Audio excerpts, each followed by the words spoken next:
going to call to order the November 20th Planning and Zoning Commission meeting. The first item on our agenda is roll call. Commissioner Height. Commissioner Tedda. Here. Commissioner Poland. Here. Commissioner Shernick. Here. Commissioner Goldberg. Here. Commissioner Flagg. Here. Commissioner Honoran. Thank you. Next is communications from Planning and Development Services Director Jenny Marsh. Nothing to start the meeting. Thank you, Okay. Commissioner Shernick. All right, thank you. Next is public invited to be heard.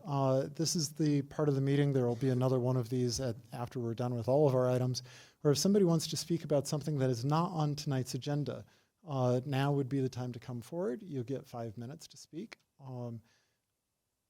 Jane is seeing if anybody is signed up.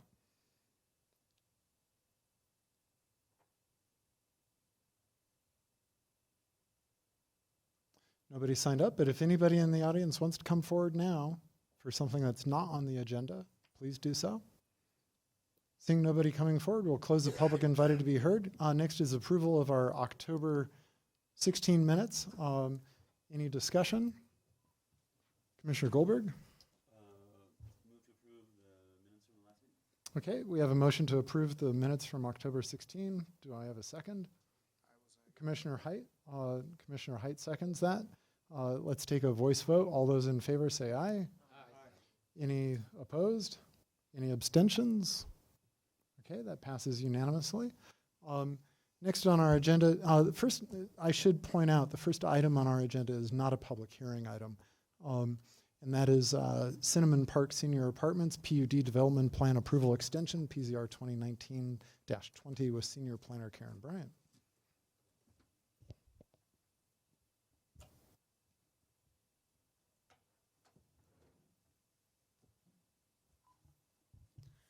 Chairman Shernick, Commissioners, Karen Bryant, Planning and Development Services. So really quick brief presentation before I get into the application, just to make sure we all know where we're talking about. The yellow square on the slide there is the subject property. Mountain View is south of there, and then it's basically a block east of Gay Street. So, as you mentioned, the application before you is for plan extension approval for the Cinnamon Park Senior Apartments. This will be the second extension of the approval that has been requested of the Planning and Zoning Commission. The original overall plan, which is shown on the slide, was approved in 1989. And three buildings were approved at this time, but only 2 were built. There was such a long lapse between the original approval and when they wanted to build the 3rd building that they needed to come back through the application review process. And so they came back in just for this third building here. And that development plan received final approval in late March of 2018. And it was, again, to build that 3rd building, which will include 25 affordable senior apartments. And PZ did approve an extension of the approval for 1 year. So the current approval for this project extends through March of 2020. So the city does have in our land development code review criteria for extension approvals, and there is more specific information in your in the staff report on how this request meets that review criteria, but staff did want to point out that one of the review criteria is that the project complies with the current regulation and standards in place at the time the extension is requested. The original approval for this development plan occurred 6 months prior to the adoption of the current land development code. So staff went through and really wanted to make sure that this plan does meet the current codes. And so we reviewed it for building height, setbacks, architectural design, landscape buffer requirements, parking, lighting, pretty much everything that's in the land development code, section 1505. And staff does find that the approved plan does meet the current development standards. So the Planning and Zoning Commission has 3 options. You can approve the extension request, you can approve it with conditions, or you can deny it. And staff is recommending that the commission approve a 6-month extension on the approval, which would give it an extension through September 28th of 2020. And staff made this recommendation based on the timeline that the applicant provided with their extension request materials. And the applicant is here to give you a presentation to talk about what they've done so far and what still needs to be done for them to be able to pull a building permit. Okay, let's go ahead with the applicant's presentation, please.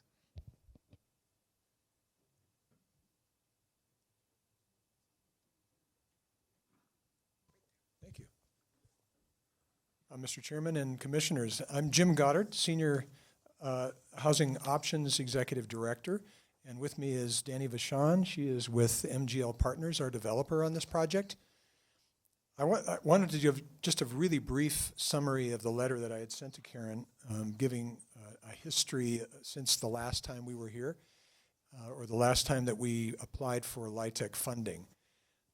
That was in 2016, and at that time, there was a change in leadership, or an imminent change in leadership. My predecessor had announced her retirement, and at that time, when we applied for 9% low-income housing tax credits, that was one concern that they had. There were a couple of other concerns, minor concerns in the design of the project. Since that time, we began to reassess what the project should look like. And in 2017, when I first came to Senior Housing Options in February of 2017, we were prepared to go for another application. At that time, CHAFA was a little discouraging about that period, partly because of they have the political need to spread that money around the state. There was a lot of flood relief money coming to this area, and so they said probably best to wait. The next year, in 2018, we had applied for a 4% low-income housing tax credits for another project that we had in Denver. That was approved, and so we felt it was probably not a good idea to go back to CHAFA for another application. But in the meantime, we began to look further at the design of the project. We began to look at fleshing out what was a commercial kitchen.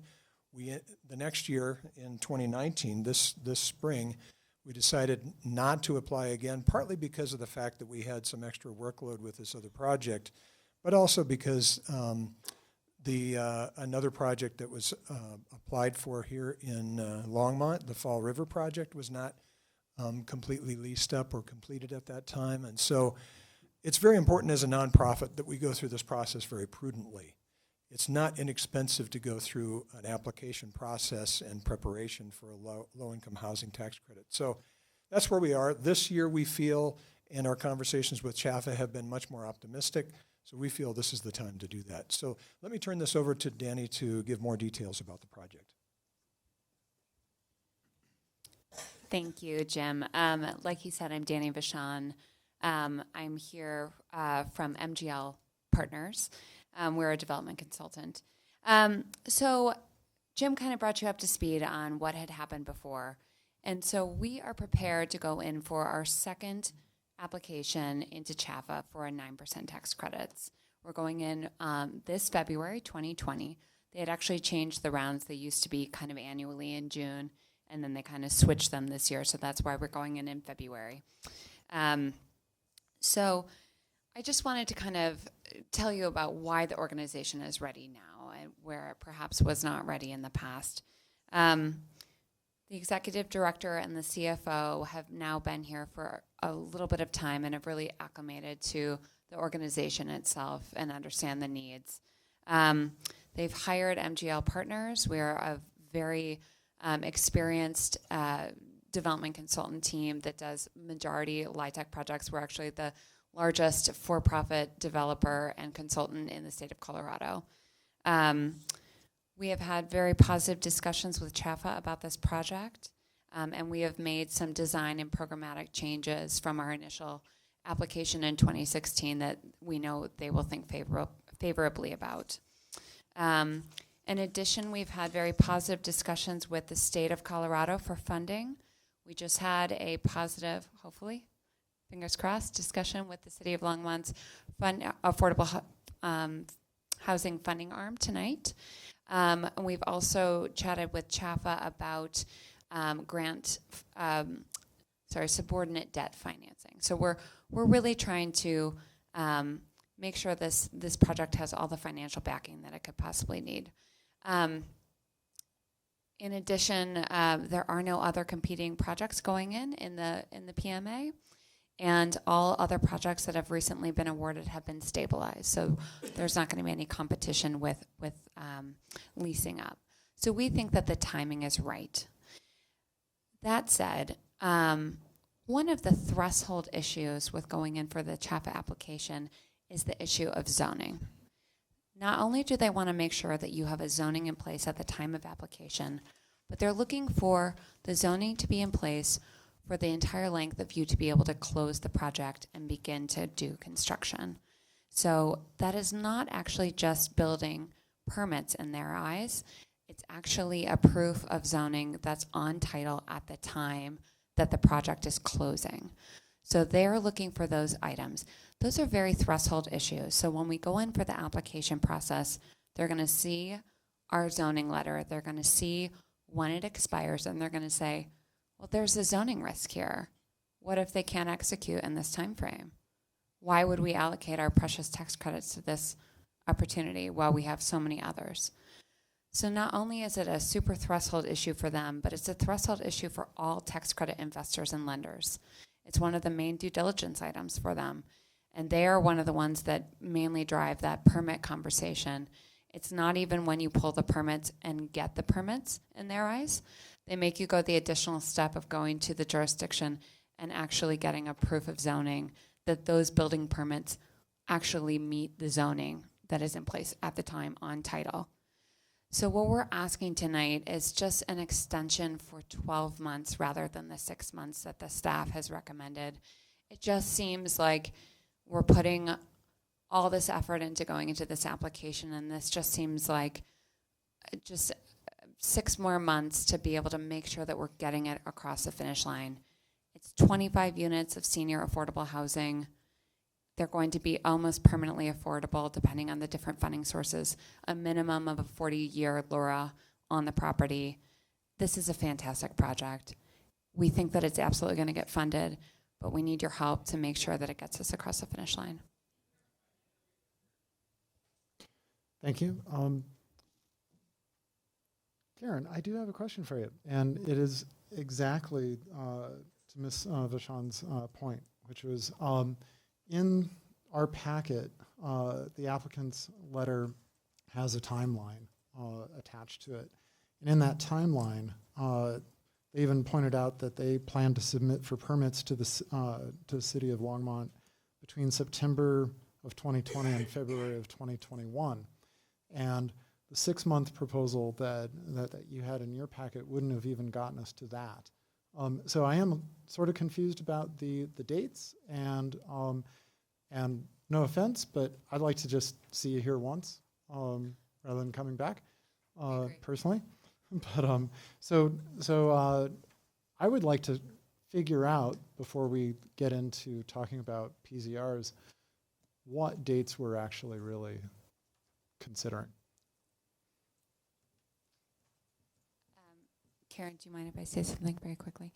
I will just add that I was recently hired as a consultant within the past month, and I do believe that when we were going through some of these application processes with Karen for this extension, that they were provided, you all were provided a development schedule that was not what we had advised. So we went through and provided a secondary one that extended and gave more of a realistic time frame of when we would be able to execute the CDOH funding, any entitlement with the city, and get all of the due diligence with the real estate investors. So it was extended, and she perhaps was speaking with the commission about the original schedule.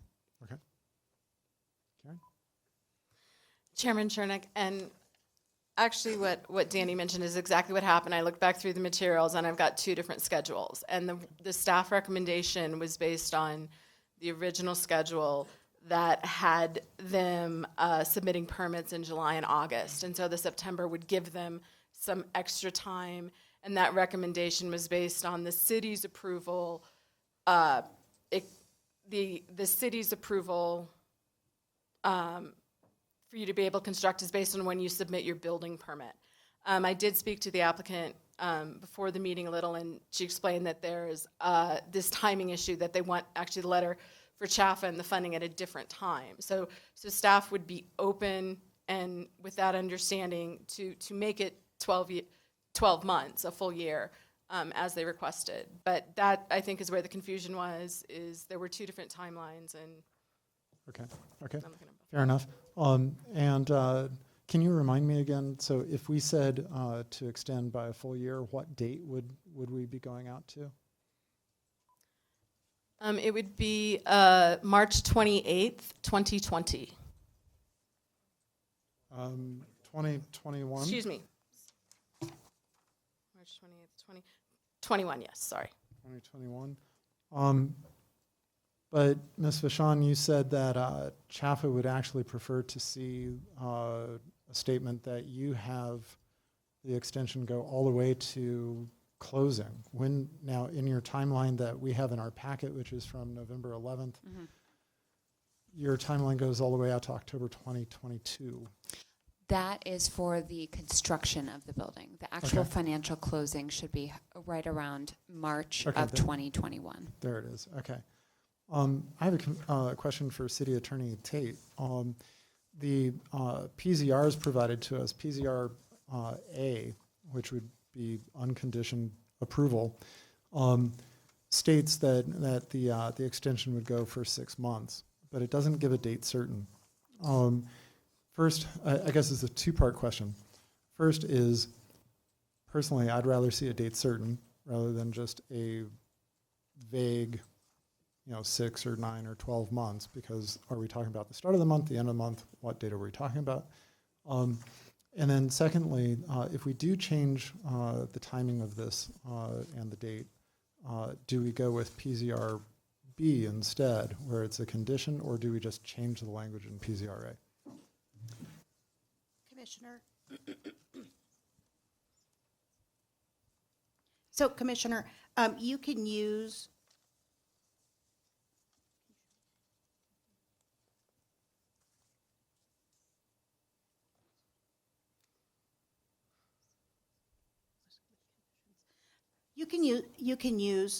PZRA and simply amend so that it's 12 months and with a date certain, then we could prepare a new PZRA for execution that complies with the motion that as passed. Okay, all right, great, thank you. Is there, Karen, back to you, is there any, okay, we're looking at March 28, 2021, but the close of that month is March 31. Is there any reason why we couldn't just go to the last calendar day of that month? And then also, is there any need to build in, to be somewhat conservative and build in a bit of a buffer in case the estimate in the timeline is wrong?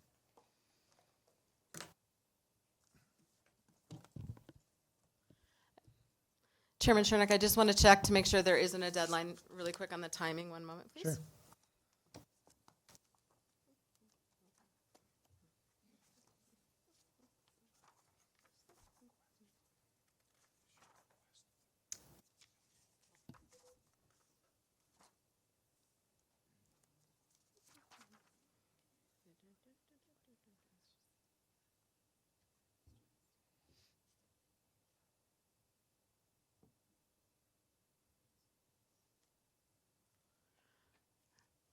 Thank you. Sorry for taking that moment.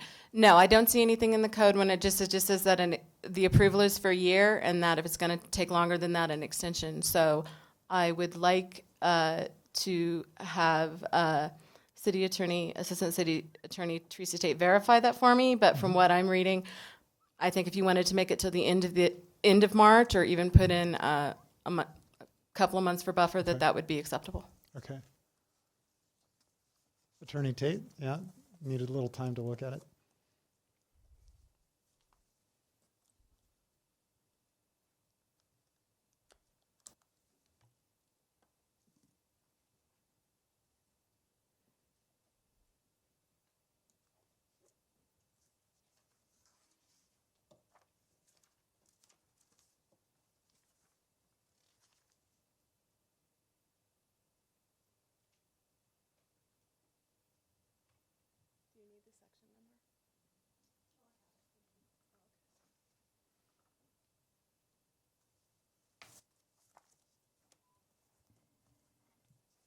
Chairman. Forgive the delay. It looks to me like under the Land Development Code, there is no specification of time period.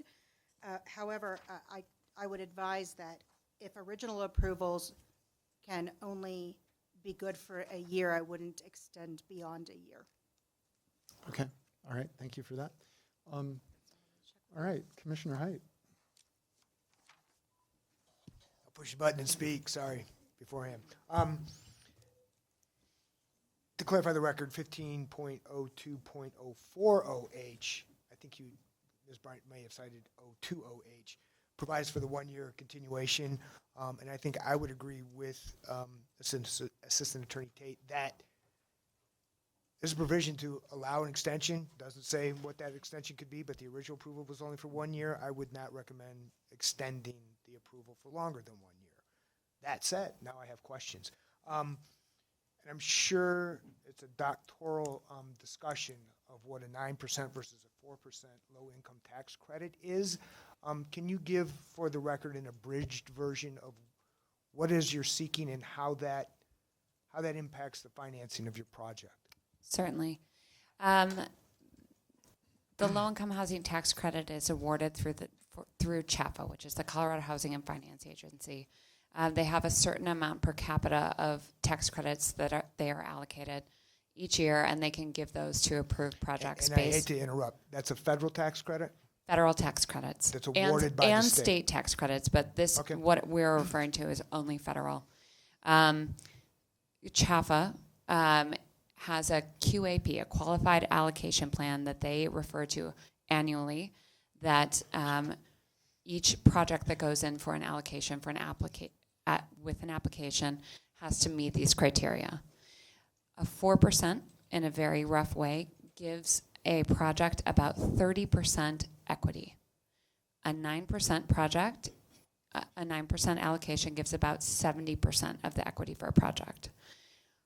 A 4% project, in this instance, doesn't really make sense. That's more for a project that has a much larger unit count, 80 units or above, because they have enough rent that they're able to get a larger mortgage and they're able to offset the lower amount of equity that they're getting from the tax credits. The 9% is a much more, it fits much better for this project. Typically those are 50 units or below, and they provide 70% of the equity for this kind of a deal because we're serving AMI levels between, which is the area median income, between 30% and 60%, with the majority between 30, 40, and 50. We are not making very much cash on this project, so we cannot afford a large mortgage. So we're really heavily relying on the City of Longmont's funds, the State of Colorado's funding, any other grant funding that we can find, or subordinate debt, and the tax credit. So that's kind of in the nutshell. And they are annual, they're annual applications. So the 9% is now moved to February 1, with their award coming out typically in April or May. And then the 4% and 4% state tax credit, there's an additional little bump, that is in June. And so they're just once a year, so it's kind of the one shot. So, in short, the tax credit allows the developer, builder, owner to only have to go to the market to borrow 30% if it's a 9% tax credit Certainly. Of the overall debt for the project. Exactly. So it effectively gives you more equity, as you're saying. These deals cannot afford, the leverage is very low in these projects. And so who do the tax credits go to? To the developer? Do you have other the investors? tax credits go to, typically, they go through a syndicator, and most people that take advantage of them are very large institutions. Wells Fargo is a big purchaser. Citibank is a big purchaser. It's people that have extremely large amounts of passive income that can take advantage of this IRS code of So the tax those credits. are the people that you go seek to invest in your project. Exactly. I think it's a beautiful program.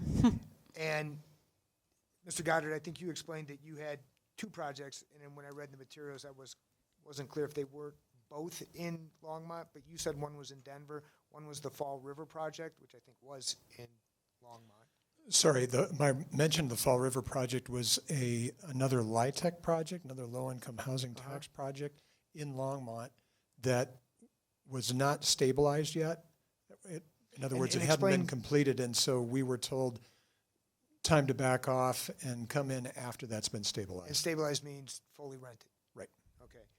What's the Olin Hotel? The Olin Hotel is in downtown Denver, Okay. and that received 4% tax credits to be renovated. It's 107 units, and it will become 112 units. And so your applications for tax credits for those two projects led you to be cautious applying for the tax credits for this project previously? Yeah, sorry, the Fall River project is not a senior housing options project. It's a competing project. But yes, the fact that we received 4% tax credits for the Olin Hotel, we were told by CHAFA, or it's basically understood that each organization gets only so much attention in that respect. And so it was a factor in terms of our decision to not apply previously for the 9%. Okay. Does that make sense? It does. Okay. Because that brings me down to, I feel like a Senate or a House. I'm conducting an inquisition. But it brings me down to my real question, which is, this appears to be competitive.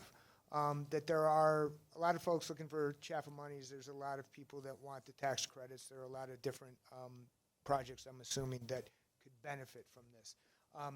And Ms. Vachon, you had stated there is no competition with this project. There are no unstable projects that are looking to lease up. Tell me more. Sure. So when CHAPA is looking at awarding a primary market area, which Longmont, mainly west of I-25, north of Boulder, they're kind of looking to see, are there any other applications coming in this area? We want to be aware of them because what it does is it concentrates their statewide allocation of these tax credits. So they're trying to really divvy them up throughout the state. So they don't want to concentrate. The other thing is when their affordable units are going to lease up, we want to make sure that we're showing that there are enough affordable residents in the area that will be, we're trying to make sure, we're making the argument that when we open up this building that will be leased right away within the first few months.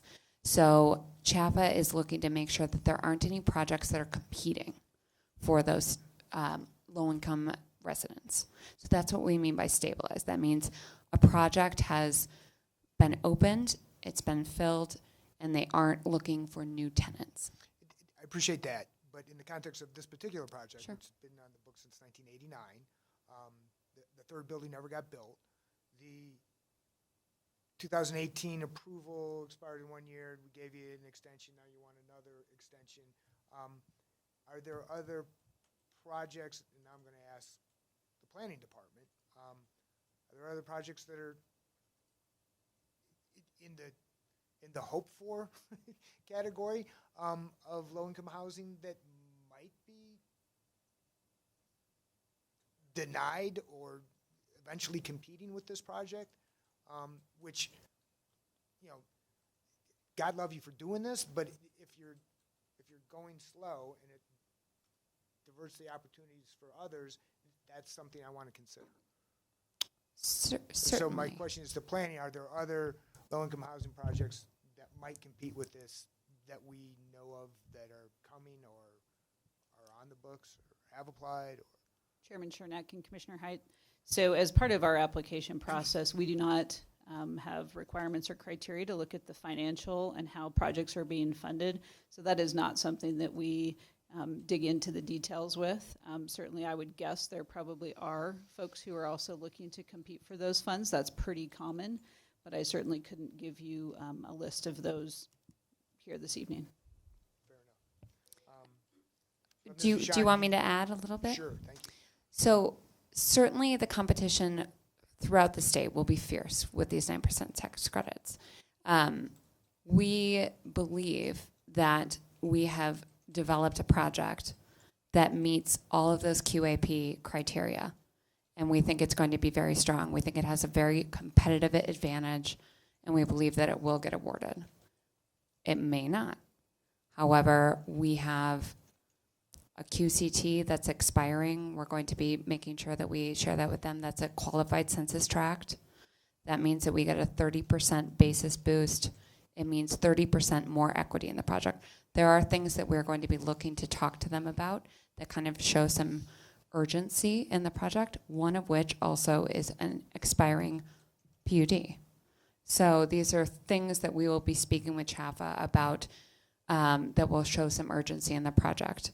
As far as other projects that are in Longmont that are going to be applying, we have not heard of any.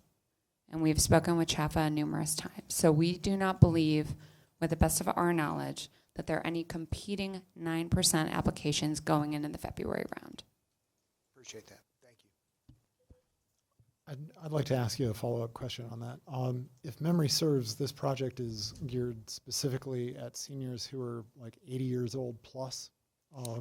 So does that also go into CHAFA's figuring about what the competition is? This will be geared for seniors 62 and older. That's a very Okay. typical threshold number for CHAFA in their qualified application process to show seniors that would be eligible. I would say typically, and Jim can speak to this more, but the majority of residents that utilize the low-income housing tax credit for a subsidized unit are typically in their 70s or older. We don't typically get people right at 62. Okay. I might just add to that briefly that in our other projects, and we're starting to see this in some of our assisted living facilities, we're seeing more and more people with disabilities. And so that 62 threshold can sometimes be lower if we're serving people with disabilities. That includes mental health disabilities. And so that sometimes skews it a little bit lower. Okay. The Thank you. age. Okay. Thank you. Any further discussion amongst the commission? Commissioner Poland. Thank you. I'm just going to give my 2 cents here. I believe that this is a good project. It's meeting a need in the city. We do know that the rate of increase in the number of seniors living in the city is going to go up. So this is something that I believe is needed for the city. I do agree that we should limit this to the 1 year as originally indicated. In looking at the schedule, they are looking at submitting their permits between September and February. That kind of gives them an extra month there at the end of their time frame in case something does go a little bit longer. So I think we should be. I'm hoping that we are covered for this. So I am in favor of this. So with that, I guess, is this a 2-step process? Do we have to amend first and then? Chair Shernack, Commissioner Pollan, I apologize. I probably shouldn't have used the phrase amend because that's certainly a formal phrase and has a particular meaning under Robert's rules. Instead, what you'd want to do is make a motion that reflects the language that you want. Okay. Then I will go ahead and move that we approve PZR 2019-20A with a change in Section 3 that will state, on the basis of the above, the City of Longmont Planning and Zoning Commission approves an extension of the Cinnamon Park Senior Apartment Site Development Plan to a date certain of March 28, 2021.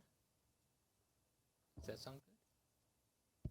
Okay. All right. We have a motion on the floor to approve PZR 2019-20A with the language amended or changed as stated. I will go ahead and second that motion. So Commissioner Goldberg. Yeah, I'll be supporting this motion as well. Thank you for it, Commissioner Poland. I appreciate Commissioner Height's line of questioning, but I respect that maybe the environment has changed. The applicant is better suited to take on the financial obligation of the project. and just for all of the reasons that were identified in the presentations, I'm supportive. Okay, no further discussion. Let's take a vote.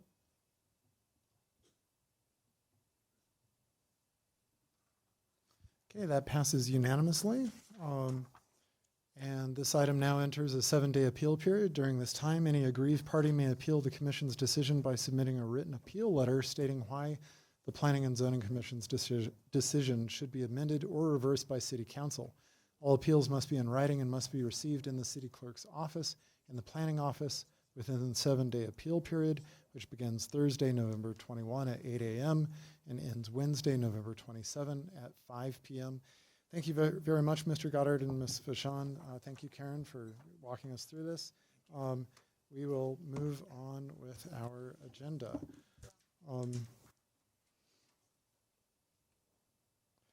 So we will go to item 7, Envision Longmont Housekeeping Map Amendments, PZR 2019-16, with Planning Manager Don Burchett.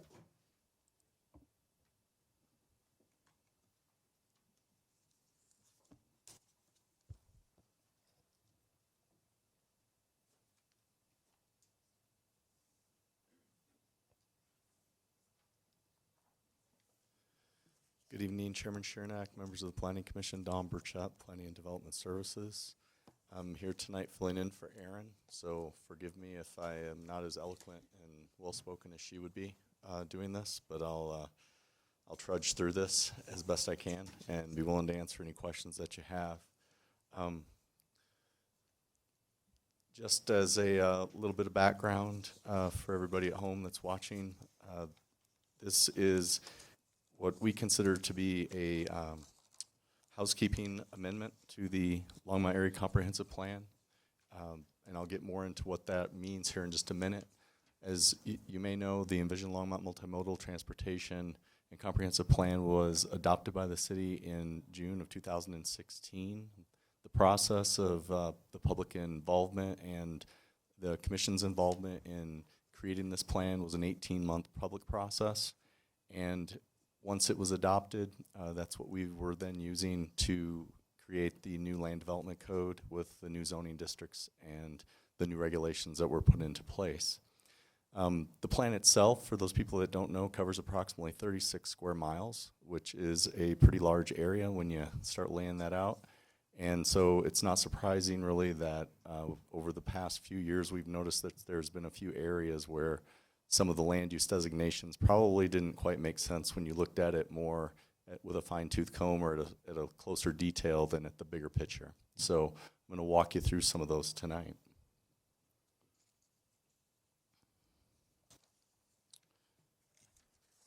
So the slide right now is from your packet. This is the draft that's proposed with changes. But the main thing I wanted to point out again is the area that it covers. The darker colors on the map are the areas that are within our planning area that we have identified for growth and development in the city of Longmont. So what are housekeeping amendments? Housekeeping amendments typically are one of two types of things. One is a change to a land use designation that's based on typically a need to match the underlying zoning because they just didn't line up. Or they're a change on a designation. For example, maybe it was there was a designation for a future school and the school's now built, so we want to change that from future school to an existing school and then update that information on the plan so that it actually reflects the current conditions. So the first amendment that we have that's on the screen tonight, and for all of these pictures so that everybody can understand, the one on the left is going to be the existing comprehensive plan designation and the one on the right is the proposed change. And so I'll walk you through these.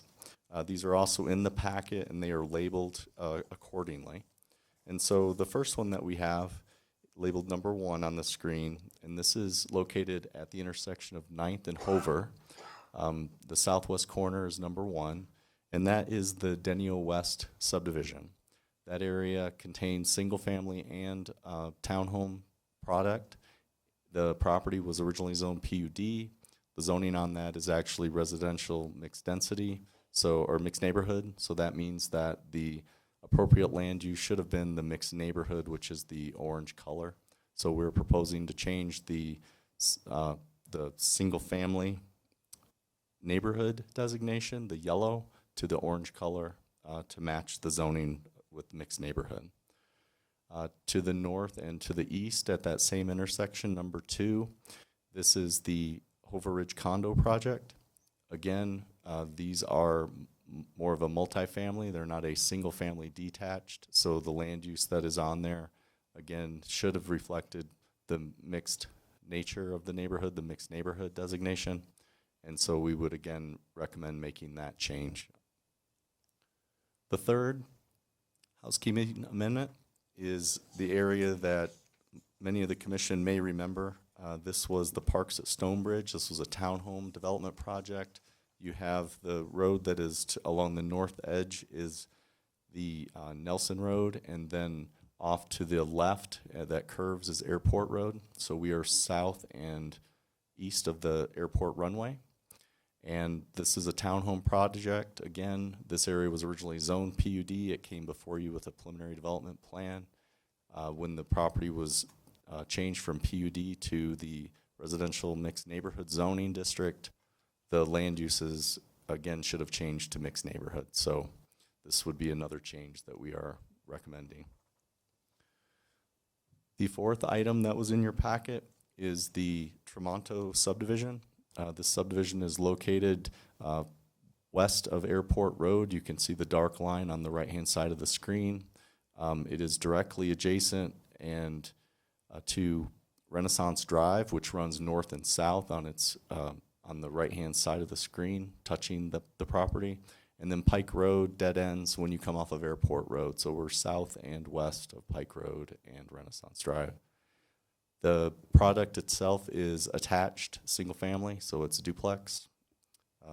But again, the zoning itself, or the land use itself, is shown as a single family, but it should have been a mixed neighborhood. Now on this one of the things that Aaron pointed out is that we've identified there's also needs to be a rezoning that's gonna have to happen on this property because the property is currently zoned single family on the zoning maps, and it should be the residential mixed neighborhood. So staff will be working and looking at a correction to that as well so that anyone who tries to refinance their house doesn't get stuck with an issue of zoning. So the fifth item, this is located north of 9th. You can see Main Street off to the far left, the dark black line. The green area is the area to the south is Kensington Park. So we are just to the east of the railroad crossing on 9th Avenue. This is, in your packet, is identified as the Centennial Lanes amendment. Centennial Bowling Lanes, for those of you that bowl, this property covers their activities. It also has a car wash that's on that property, as well as an office with some small research and manufacturing in it. So again, re-looking at this area, it was determined that the residential mixed neighborhood that was on this, the mixed neighborhood that was on this for residential uses probably was an error and should have been changed to mixed use employment to accommodate the actual activities that are on there. So again, we would recommend that this be changed. In order to save paper, I completely skipped number 6, so apologize. But it is in your packet. And this is an area that we'll try and see if I can get you close to it on what I do actually have. And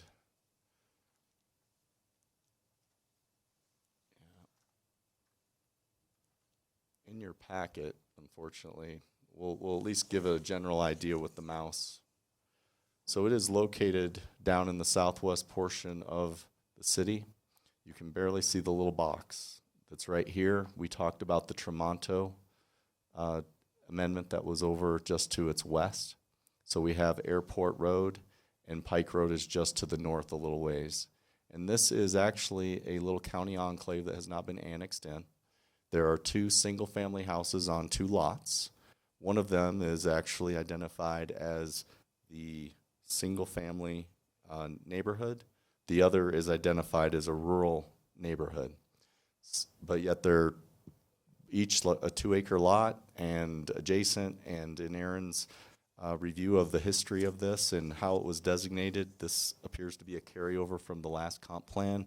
It appears that it was an error in where the line was drawn. So we would recommend that that rural neighborhood designation be changed to the single-family neighborhood on that one. And apologize that I messed up on my maps. The other ones that I just want to quickly go over for you is just the updates. So you may recall right after we did the comprehensive plan, you had 2 annexations that came in with land use amendments. One was the Irwin Thomas on the right, and the other was the South Flat lands. So council approved these land uses when they annexed the properties. Because the comprehensive plan was just printed at that time, we did not make those updates officially on the maps, but we made sure that everybody knew that those were in existence. So we will be changing that to reflect what was approved by the council when they annexed those properties. So these are not a part of the recommendation that we'll be after, but just more of information in case you see a change. And then again, the last items that Aaron identified again were really that last group that I talked about in the beginning of the kinds of changes that we would be making, which are, some of them are name changes or updating them to reflect current conditions of schools that have been built or roadways that were proposed that are now in existence, to make sure that people know that what is actually out on the ground versus what we had thought was going to be there about 3 years ago. The next steps, we're asking that the Planning and Zoning Commission make a recommendation to the City Council. City Council will then have a public hearing where they'll consider the changes to the comprehensive plan, and then they'll have a public hearing and make a determination of whether or not to accept them. Tonight we are asking that the Planning Commission make a recommendation. You have the 3 options as always: approve with condition, or recommend denial of the changes. We are recommending approval. That's reflected in PZR 2019-16A. And with that, I will take any questions that you have. Thank you, Don. Commissioner Flake.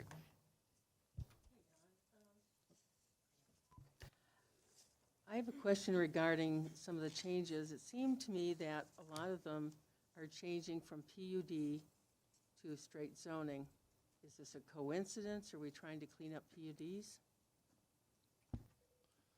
Chairman Shernack, Commissioner Flake, great question. So through the Land Development Code adoption and the zoning map adoption that occurred at the same time, there was a concerted effort in order to help with some of the confusion that was happening with PUDs to change the PUD zonings to a straight zone if that was possible. There were some PUDs where that did not happen, but the number was very, very small. What we were finding was that most of the PUDs that would come in and request PUD zoning and approvals, the main reason they were doing that was because they were trying to get a 5-foot side yard setback. There was no uniqueness about the layout, the design, the typical what you would think of for a PUD, and my typical would be a Wallace subdivision or prospect. Something along that line would be something that's unique, has its own design standards, has its own plan for how it wants to grow, which is completely different than what a standard zoning could have allowed. And so what we did is we went through all the PUDs to try to determine what was the uniqueness of each PUD and determine whether or not we could change that PUD zoning to a straight zoning. The other thing that allows too is that it makes it a little bit easier for all of our staff when they get questions about properties. If we know that the straight zone is single family, residential single family, to check the zoning, check the setbacks, check the uses that are allowed, those are a lot easier than going back and pulling out the original PUD and confirming out of a 30-page plan set that you're giving out the right information. So from a customer standpoint, it's made it easier. Any other questions at this time? Okay, Commissioner Height. Mr. Burchett, Don, can you explain the corrective rezoning for the Toronto and the Centennial Lanes? I don't understand what had to be corrected. And the second question I have, for all of these corrections, do the landowners have to be notified? So the second question is the one that I probably am not the best. Unfortunately, I don't know that I have that answer for you. So what I can explain though with the Tremonto one was that when the lines were being drawn for the zoning map, the property of Tremonto was included into another area that was single family. And again, at the large scale of drawing the boundary of that zoning and changing all of the subdivisions around it from PUD to residential, it didn't get picked up through our checking and our, trying to make sure that we were doing quality work, but we didn't catch that that area was actually not single family homes, but actually attached duplexes.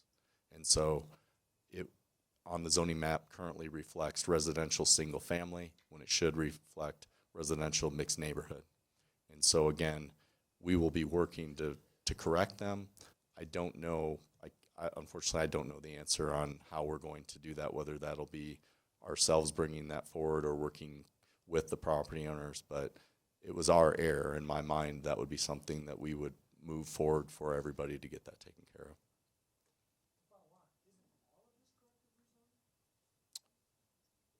No.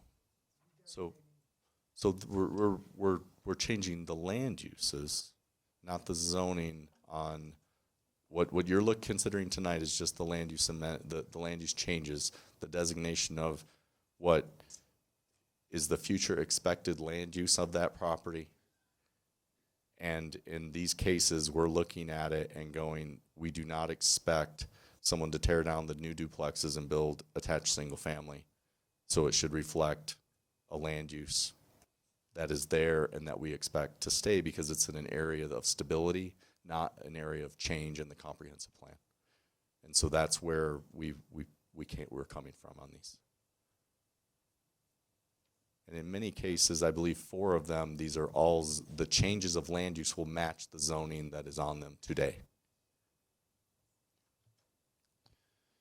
Okay, Don, thank you very much. This is a public hearing item, so if there's anybody in the audience who would like to come forward and speak on this item right now, we'd like to hear from you.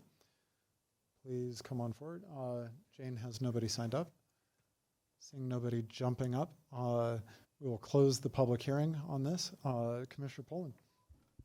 Don, as a follow-up question, how many of these properties have yet to be developed or I guess even just in the middle of being developed?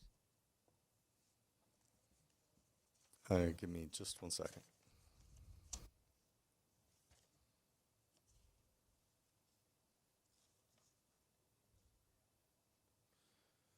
So, property number 1 here. Go through them this way; it'll be easier.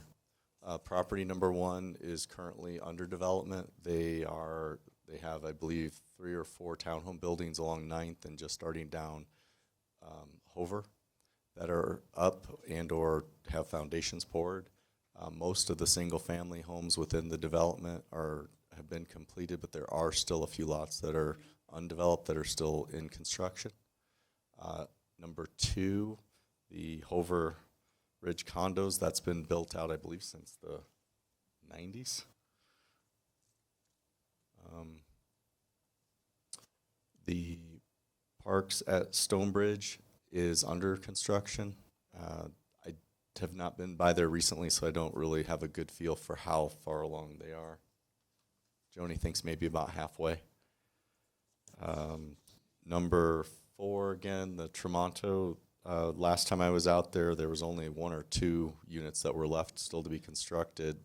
That was probably 6 months ago, so they may actually be close to being completed.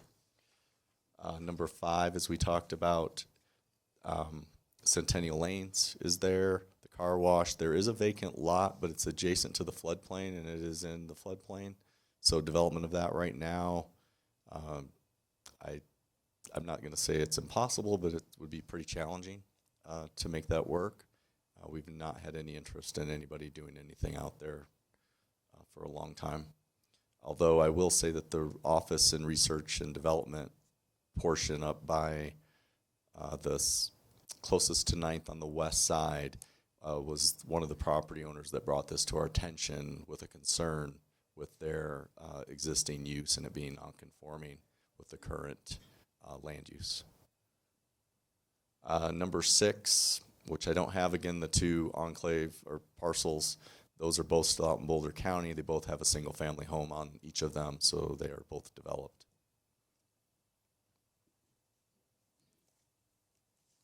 Okay, thank you. Commissioner Goldberg.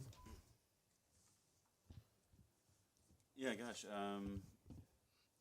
I guess barring any compelling argument and discussion from the rest of the commission, I'm having trouble seeing any reason not to approve the amendments made or the changes made here.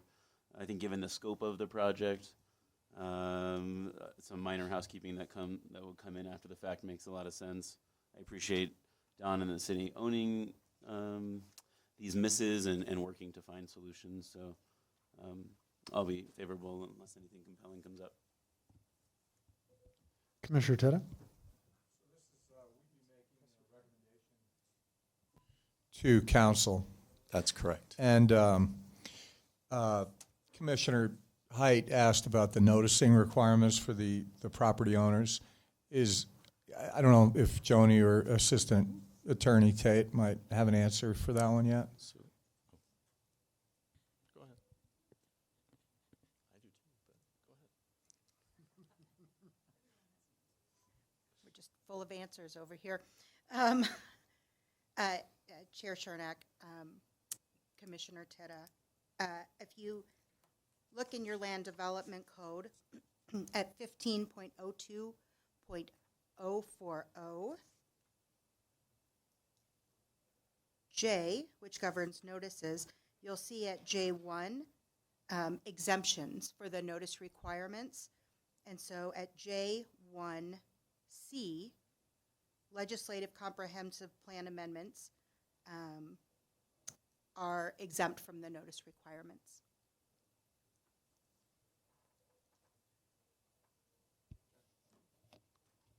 Any further discussion?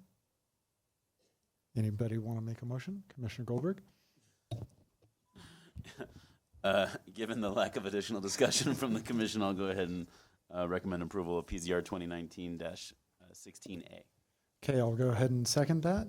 Is there any further discussion after the motion? Seeing none, let's take a vote.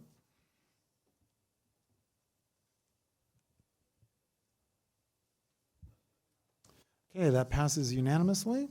This item will now be forwarded to the Longmont City Council for action. If you're unfamiliar with council procedures and intend to appear before council, please contact the Planning Division for further information at 303-651-8330.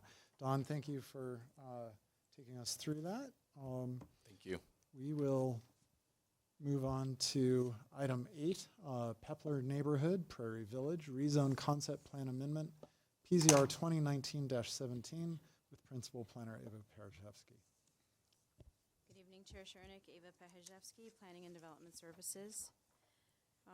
So tonight this is a neighborhood up in northeast Longmont with a concept plan amendment. So I'll walk you through the location first. It's more familiarly known as Prairie Village subdivision. That's how everyone commonly knows it now, but it was annexed in 1987 as part of the Heartland Edition, and at the time was called the Pepler neighborhood.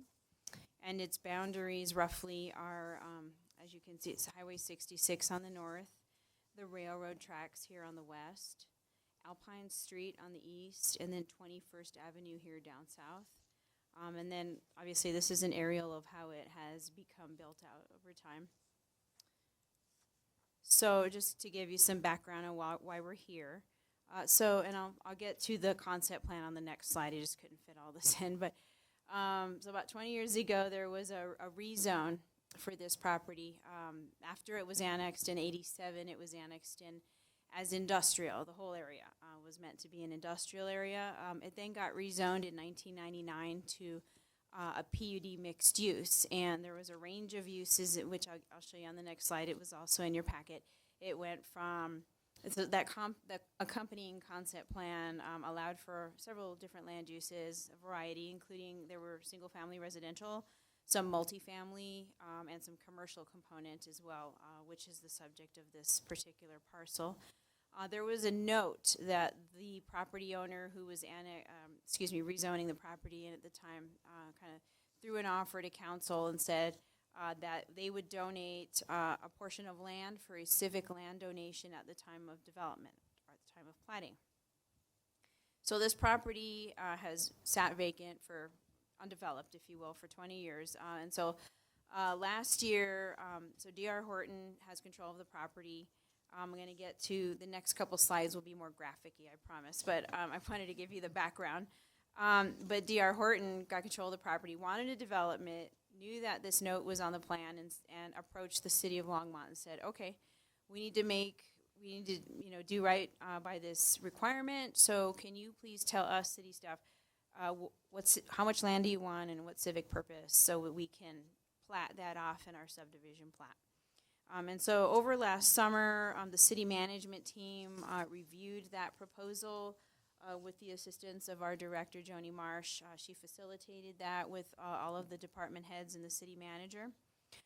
Ultimately, there were no city departments who were interested in accepting this land donation, as you can imagine, due to operational and maintenance costs, capital costs, if we'd have to build a building, staffing, etc. And so the planning department staff was directed to ask for this amendment to take this note off of the plan so that this can continue to move forward. And so with that, here's the concept plan that was the Pepler Neighborhood Concept Plan that was approved in 1999. And so the yellow is single family. And I know it's in your packet, it's hard to read here, but then there's some medium density in the orange, and then there's some higher density as you go in. And then here in this red circle area where you see the pink hatch marks, that's the commercial zone that they had roughly mapped out on this concept plan. Generally speaking, this whole neighborhood has developed out as the master plan sort of envisioned. As you may probably know, there are two senior apartment projects up here. So it has developed out similarly. And so I just kind of blew up there. There was a note 12 on this plan, which is, I just kind of blew it up here, but it says a land donation to the city of Longmont for civic purposes will be dedicated within the commercial area. The configuration will be determined at final planning. So this is why we're here.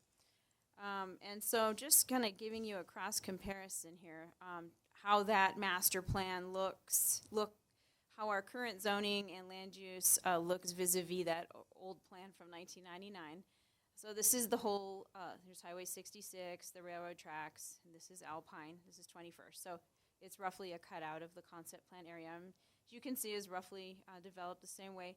This circle here in pink is the commercial area. The area around it is mixed neighborhood. That's our Envision Longmont comprehensive plan. And then we had the zoning update last year. And so that the zoning was aligning with the Envision Longmont plan. So again, here that's the zoning. It's zoned mixed use neighborhood center here along Alpine. That's the commercial part in which it was intended for the civic land donation. And then the orangey around it is residential mixed neighborhood. And so, again, what prompted this is the property owner intended to submit an application for some commercial buildings here, fronting on Alpine, and then a multifamily project around the perimeter. And so that's how we found this concept plan. Note. So in terms of public input, again, the city staff are the applicant here. So we ran it. We had a meeting November 12th. There were 12 people. There were no objections per se to this removal of the land donation. So there were many comments about the adjacent multifamily buildings and the proposed multifamily building. But so as I just mentioned, that's a use by right. So that's not what we're here to debate tonight, if you will. We also did sign postings, mailings of the neighborhood meeting, and this public hearing, all done in accordance with code. It's in your packet. So lastly, since we're the applicant, we'll just go over the review criteria for this concept plan amendment. Again, would removing the note have an impact on the comprehensive plan? We say it doesn't because the underlying land use is still commercial. The underlying zoning is still commercial and those uses can still be there. There would be no impact on street or utilities because again, we are not developing a civic building. In terms of neighborhood compatibility, again, the note removal doesn't change what the land use designation and the zoning are, so that's still intact. And then, again, adverse effects. Again, there's no development proposed here. This was a removal of a note. So transportation impacts, those type of things, it would not be relevant here. So we have in your packet Planning Commission Resolution 2019-17A. This, again, would go to City Council for final decision. They're the decision maker here, so we are recommending to you to pass Resolution 17A, which recommends approval of this concept plan amendment to the City Council. And that's my staff report tonight. I do have a representative from D.R. Horton, who's the property owner. His name's Kyle Henderson. He's just here to answer questions. He's not doing a presentation because this is staff's request. But if in the course of discourse with neighbors or yourselves you have questions about the development of that parcel, Kyle's here as well. Thank you. Thank you, Ava. Chairman Chernak, Oh, yes. could I interrupt for a moment? Sure. So it appears that we have a suspicious package incident going down at Safety and Justice Center. So if there's anyone here, including us, who is parked on 3rd Avenue before anyone attempts to leave the building, we'll need to go let the SWAT team know. And so if anyone in the audience is attempting to leave anytime soon, let Don know. He'll be back. And then when we leave the building, they'd like, if you're parked on either side, to make sure you just head north and not to 3rd Avenue. So we'll try to get an update as we go, but I just thought, should anyone try to leave during this, they would be surprised. Thank you. Thank you, Johnny. Commissioner Height. I do have to make a disclosure with respect to Prairie Village. In my outside life, I did work with the original developer, not with respect to this matter. And I also do work with a property management company that does work for Prairie Village, but not with respect to this project.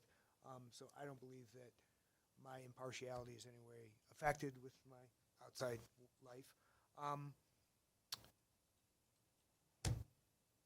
Ms. Parashevsky, I have a question with respect to, I think I read it in the package.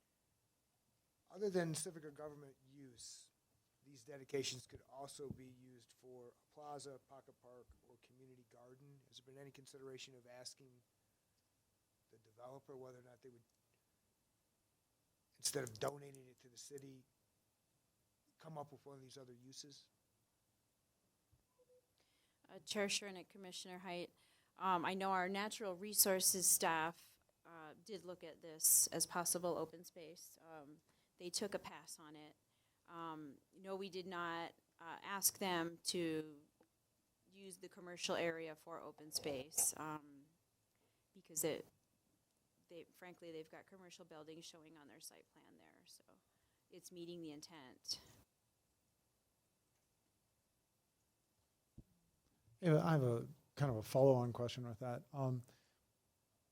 If I remember the language of the note, it never indicated how much land would be transferred. Can you give us any? I mean, was there ever any discussions about quantity of land? Chair Shernick, I believe it was left vague deliberately and by design because they just wanted to maybe figure that out in the future when that parcel was being developed. Knowing that, you know, really the western edge and the residential portion was going to be the area that was getting developed first. So I think that was done by design, that they didn't prescribe a specific amount. Right, okay. Okay, nobody else is jumping in to ask questions. This is a public hearing item. And we do have some people signed up to speak on this. So the way this works is you get 5 minutes total 4 minutes of a green light, 1 minute of a yellow light, and then I will gently cut you off at the red light. First on the list is Arlene Zortman. And also, as you come to the podium, please state your name and address for the record.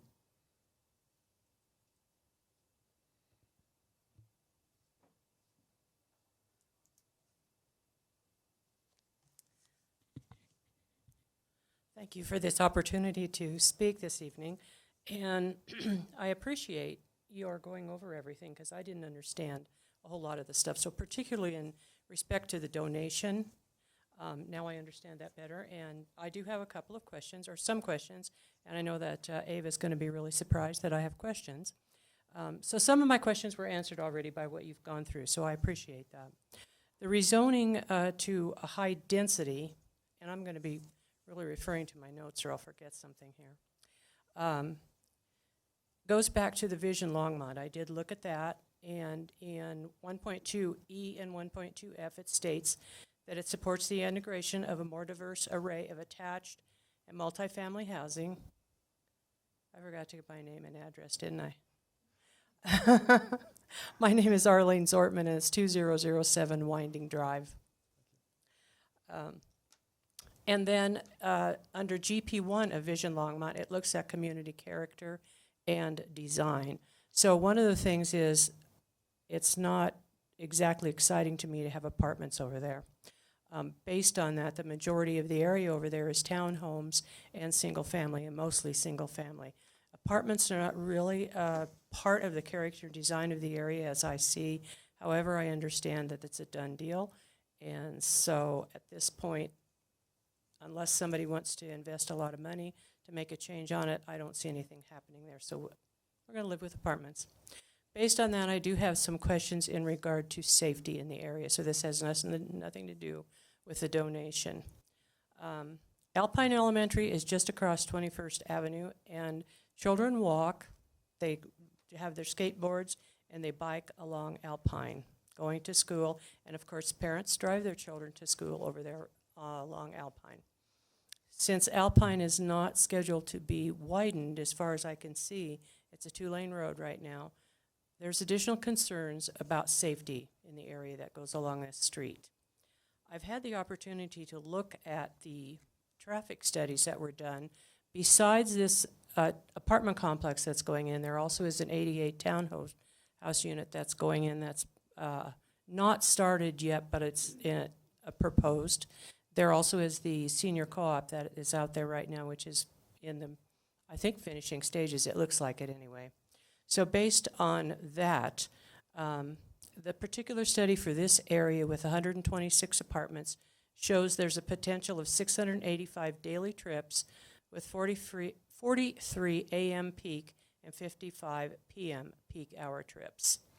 With the 685 daily trips for this area, there's 831 daily trips for the proposed 88 townhomes and 254 daily trips for the senior co-op. With that adds up to 1,870 daily trips for this area. Breaking that down, it comes to 78 daily trips per hour over a 24-hour period and 1.3 per minute. Since traffic becomes increasingly less during the evening and early morning hours, I would say that that number is going to probably double or possibly double during the time that that most of the traffic is going to be traveling on there. So it could amount to 156 trips per hour and 2.6 per minute. And this is not even including what's already on that. So the concern is we're going to have some traffic up there. And it's a 2-lane road. The 2-lane road right now, people don't even pay attention to the 30-mile-an-hour speed limit. It's usually they're going faster than that. These are all new and proposed units, and I really think that possibly that traffic study might be a little bit low, particularly with the apartments going to be luxury units, which indicates that it possibly would be for professional people who live in there, either singles or families. And generally those professional people work, and so that might raise the rates for both the AM peak hours and the PM peak hours and the daily traffic. So I was just wondering if, for safety and noise concerns, could these traffic studies be relooked at for particularly the townhomes and also the apartment units? And then, was a current environmental impact study done on the social, economic, political, and use of resources, which is your water and all that, concerns, which shows the cumulative impact on this area? And that's it, and I appreciate your time. Thank you. Thank you, Mrs. Ortman. I'd just like to remind people that what's in front of us is a question of whether we amend the concept plan for this area known as Pepler or Prairie Village. Should we keep Note A on the concept plan, or Note 12, I'm sorry, on the concept plan, or should we remove Note 12 on the concept plan? If you have comments that are outside of the scope of that, they're probably best saved for our public hearing section of our meeting that will happen after we're done with all of the other projects that are on our agenda tonight.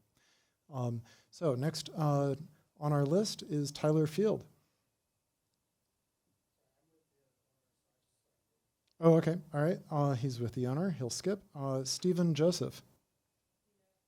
He's left. Okay, all right. Anybody else want to come forward on this? Yes, sir.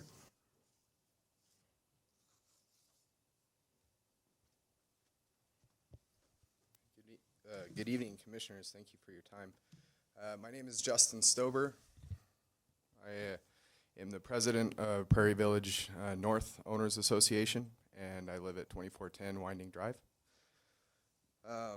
So I have some notes here, and first off, I would object to this concept plan change, primarily because in your packet, it says that the notice of these hearings was mailed according to Code 1502, I believe. I just looked it up too. So, notice of public hearing, 1,000-foot requirement, not met. You got 300 feet. You can map it out. I could show you on my Google Earth if you want. Let's see. The other thing, in that concept plan, the neighborhood was really promised. Anybody that came in, bought in Prairie Village, they were promised a civic use area, right? By removing the civic use area, you're basically, you're taking away what people thought were gonna be there, all right? That's a problem. And on top of that, you know, in the packet, it's saying that they're going to put, what is it, a 5,700 foot or a square foot gym facility that may or may not be free. They don't know. They're in this business for profit. It's not going to be free. You know, like, you're promising us something in the concept. This is why I bought in the neighborhood. This is why many neighbors bought in the neighborhood. And now you're just going to take it away? Like, I strongly disagree with that. In the neighborhood meetings, I think it's really interesting that the planning department, and Ava's great, she is, but at the same time, the neighbors, my constituents, you know, Prairie Village South, I'm speaking for one of them as well tonight, who could not be here, but makes these meetings make it seem like you guys don't even care about neighborhood involvement or our thoughts, right? And it's done said deal, like the November 12th, even on the mailer it said for informational purposes only. You know, there was no, hey, we want to take your feedback or anything like that. And I know for a fact that when I got a copy of that mailer from one of the residents in the South, because I live more than the 300 feet, which was an error in the mailing, okay? But, you know, I got one of the notices, and I still sent that out to my community via our email chain, you know, and once people saw that, I could show you 100 emails that said, why should I even come? If it's for informational purposes only, you don't care about what I think. So anyway, the rest of the things I have to say, I'll save till later. So, thanks. Thank you, Mr. Stover. Is there anybody else who would like to come forward? Yes, sir.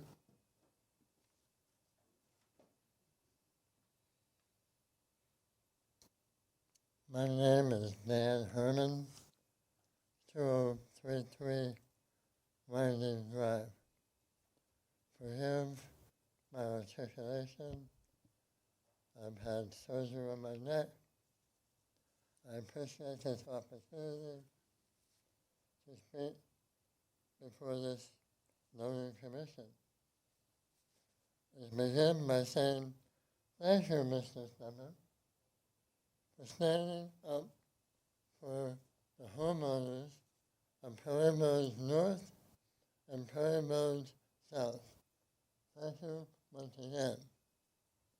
Speaking on behalf of the homeowners, I know this is outside of the wishes of the commissioner to keep it to the concept plan, but I argue that the concerns of the homeowners in Perry Village with the development that we're discussing tonight and the other development that has already occurred is imperative that you consider in your recommendation to the council for this reason.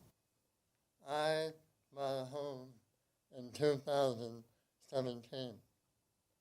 I was promised by D.R. Horton and its representatives, because we had a long conversation about planned and proposed development in Perry Village. My wife and I were informed when we signed the contract that the only development that was going in was the Spring Garden apartment complex for low-income senior citizens. And we said, great. So we signed the contract, we went to closing, and we closed in March of 2017. That summer, Spring Garden opened. We knew that was coming. What we were not informed of was the co-op of the street on Alpine. Not informed of that. Not informed of proposed development across the street from it of 88 townhomes. And we were not informed of this parcel of land that we're talking about today. Yes, the quality of life of homeowners in Perry Village is important and important enough to keep in mind when you make your recommendation to the city council. And I leave you with one comment on behalf of all homeowners in Perry Village. And this is to this commission, it's to the city council, and the city of Doe. It is true, Maxim, that you cannot serve two masters. You have a decision to serve the citizens and residents of Longmont and Perry Village or serve developers. You can stay the course and serve the need of developers, but that does not address the questions of sustainability, quality of life in Longmont if you do so without considering the impacts on the quality of life of homeowners in this area, particularly those who were not informed of these developments by D.R. Horton and anyone else, and then you couple it in with the city council last summer deciding, without any input from majority homeowners, that we're going to change the zoning to increase the density in that area. I find it appalling, unconscionable, and it lacks leadership. Thank you. Thank you, Mr. Herman. Anybody else who would like to speak on this? Okay, seeing none, we'll close the public hearing and go back to discussion and questions amongst the commission. And actually, Mr. Stover mentioned that notice was perhaps not properly done. So we need to go into that and make a determination if notice was properly given. Thank you, Chair Shernick. So as you are familiar with, we obtain our mapping data from Boulder County Assessor, and then we plug in the property in question, and then we give them a radius. I gave them a 1,000-foot radius, and it draws lines, and it generates a property ownership list from which we send our notices to. So there is a certification of mailing. It's in there. It's in the packet. It doesn't say 1,000 on it because it just doesn't. But that's the one from the county. So, but we're not here to, sorry, we don't debate with the audience. And so you do have your certification of mailing in here. In addition, and this was something I didn't put in the PowerPoint slide, but I also emailed copies of neighborhood meeting and public hearing notices to both presidents in the Prairie Village Homeowners Association, both the South and North presidents, and asked them to please feel free to electronically share this with everyone in the entire community who weren't within the mailing radius. Signs were also posted on the property, letting anyone know in the neighborhood that there was a neighborhood meeting and a public hearing tonight as well. And finally, this notice was also published in the newspaper. Thank you, Ava. For Assistant City Attorney Teresa Tate, do you want us to formally make a determination on this? Chair Shernack, under 15.02.040, J8, adequacy of notice, the code does direct that if the adequacy of notice is questioned at a hearing on the application, that the commission will make a formal finding regarding whether there was substantial compliance with the notice requirements before you proceed with any other part of the hearing. Okay. Ava, just to clarify again, just so I understand, the notice on this would be 1,000 feet, and that's what you requested from the county, correct? Correct. Okay. And we have in our packet a map showing what the county gave back to you as to the properties that would be included in the list. So it shows all of the parcels with their parcel number, indicating that they would be included in the list generated by the county, correct? Correct. And then the full list of names and addresses is attached in label format, so they're not all shown on that map. Right.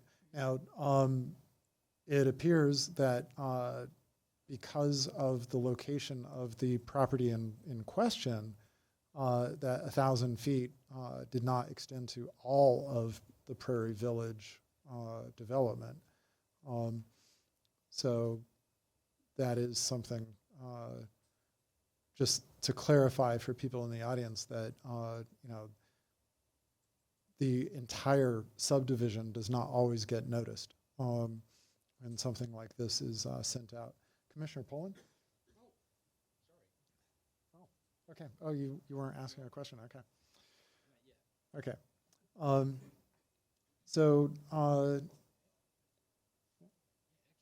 Okay, Commissioner Poland. Ava,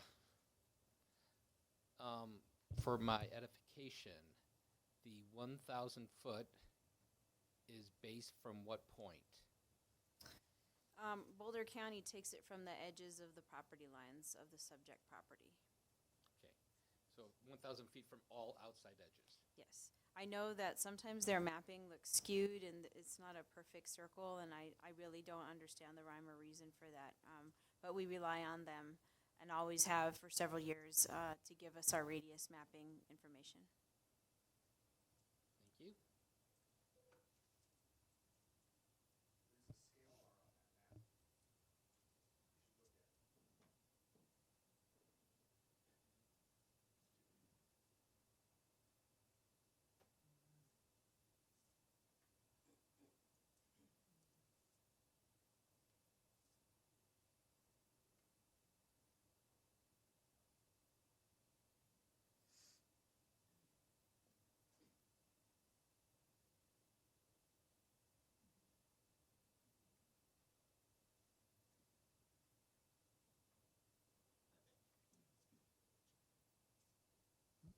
Oh, Commissioner Flake, I'm sorry. Could you, with the cursor on him, if you can bring up the map, show us the edges of the subject property? Because even though I'm looking at what the county provided, I'm not clear exactly where the property edges are. This is the property right here, this brown area. It's Alpine Street here, Tularosa, Canadian Crossing, and Winding. So it's that entire rather large area. Yes. I mean, yeah, the commercial area in which this is actually the subject of is actually a smaller portion here. But because they do their mapping from property lines, that would have been very challenging. So we just had them do it from the outside property lines.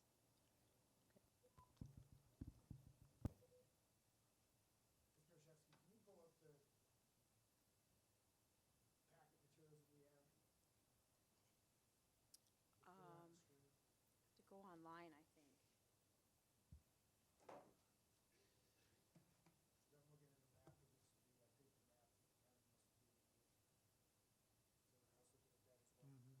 Yeah. Yeah, I'm trying to figure it out too.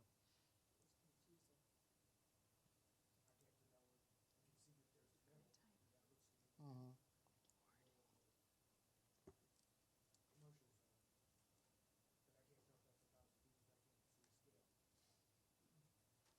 Oh, there is a scale at the bottom left of that image.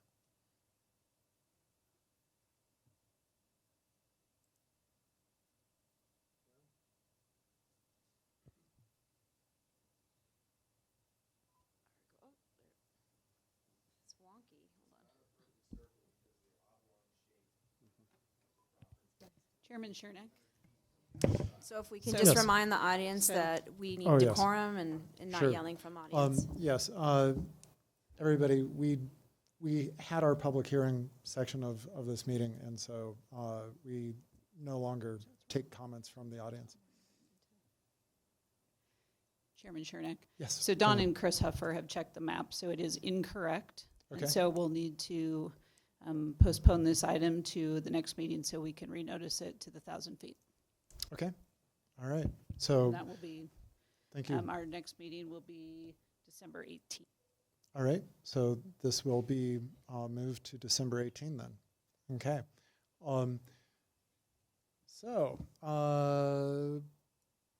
I was planning on us taking a break after this item because the next two items are kind of combined, although separate, if that makes sense.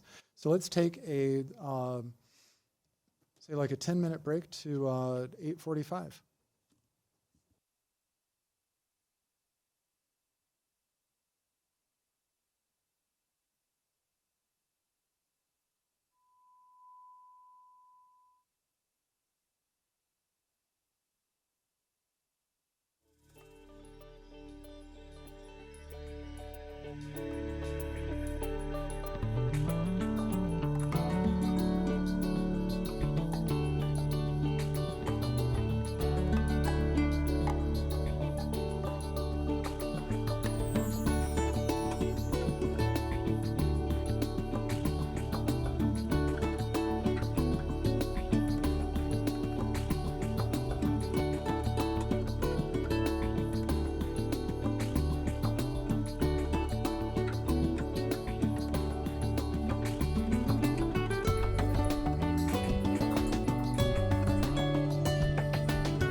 I lied. We're not going to get started at 8:45. We're going to get started now. We do need to make a formal finding that about the notice on the item that we were just finishing. So I would like to make a motion that notice was insufficient. Commissioner Poland? I will go ahead and second that, that the notice for the Pepler neighborhood rezone concept plan amendment was not sufficient. Thank you for adding that language. Is there any further discussion about that? Let's take a vote.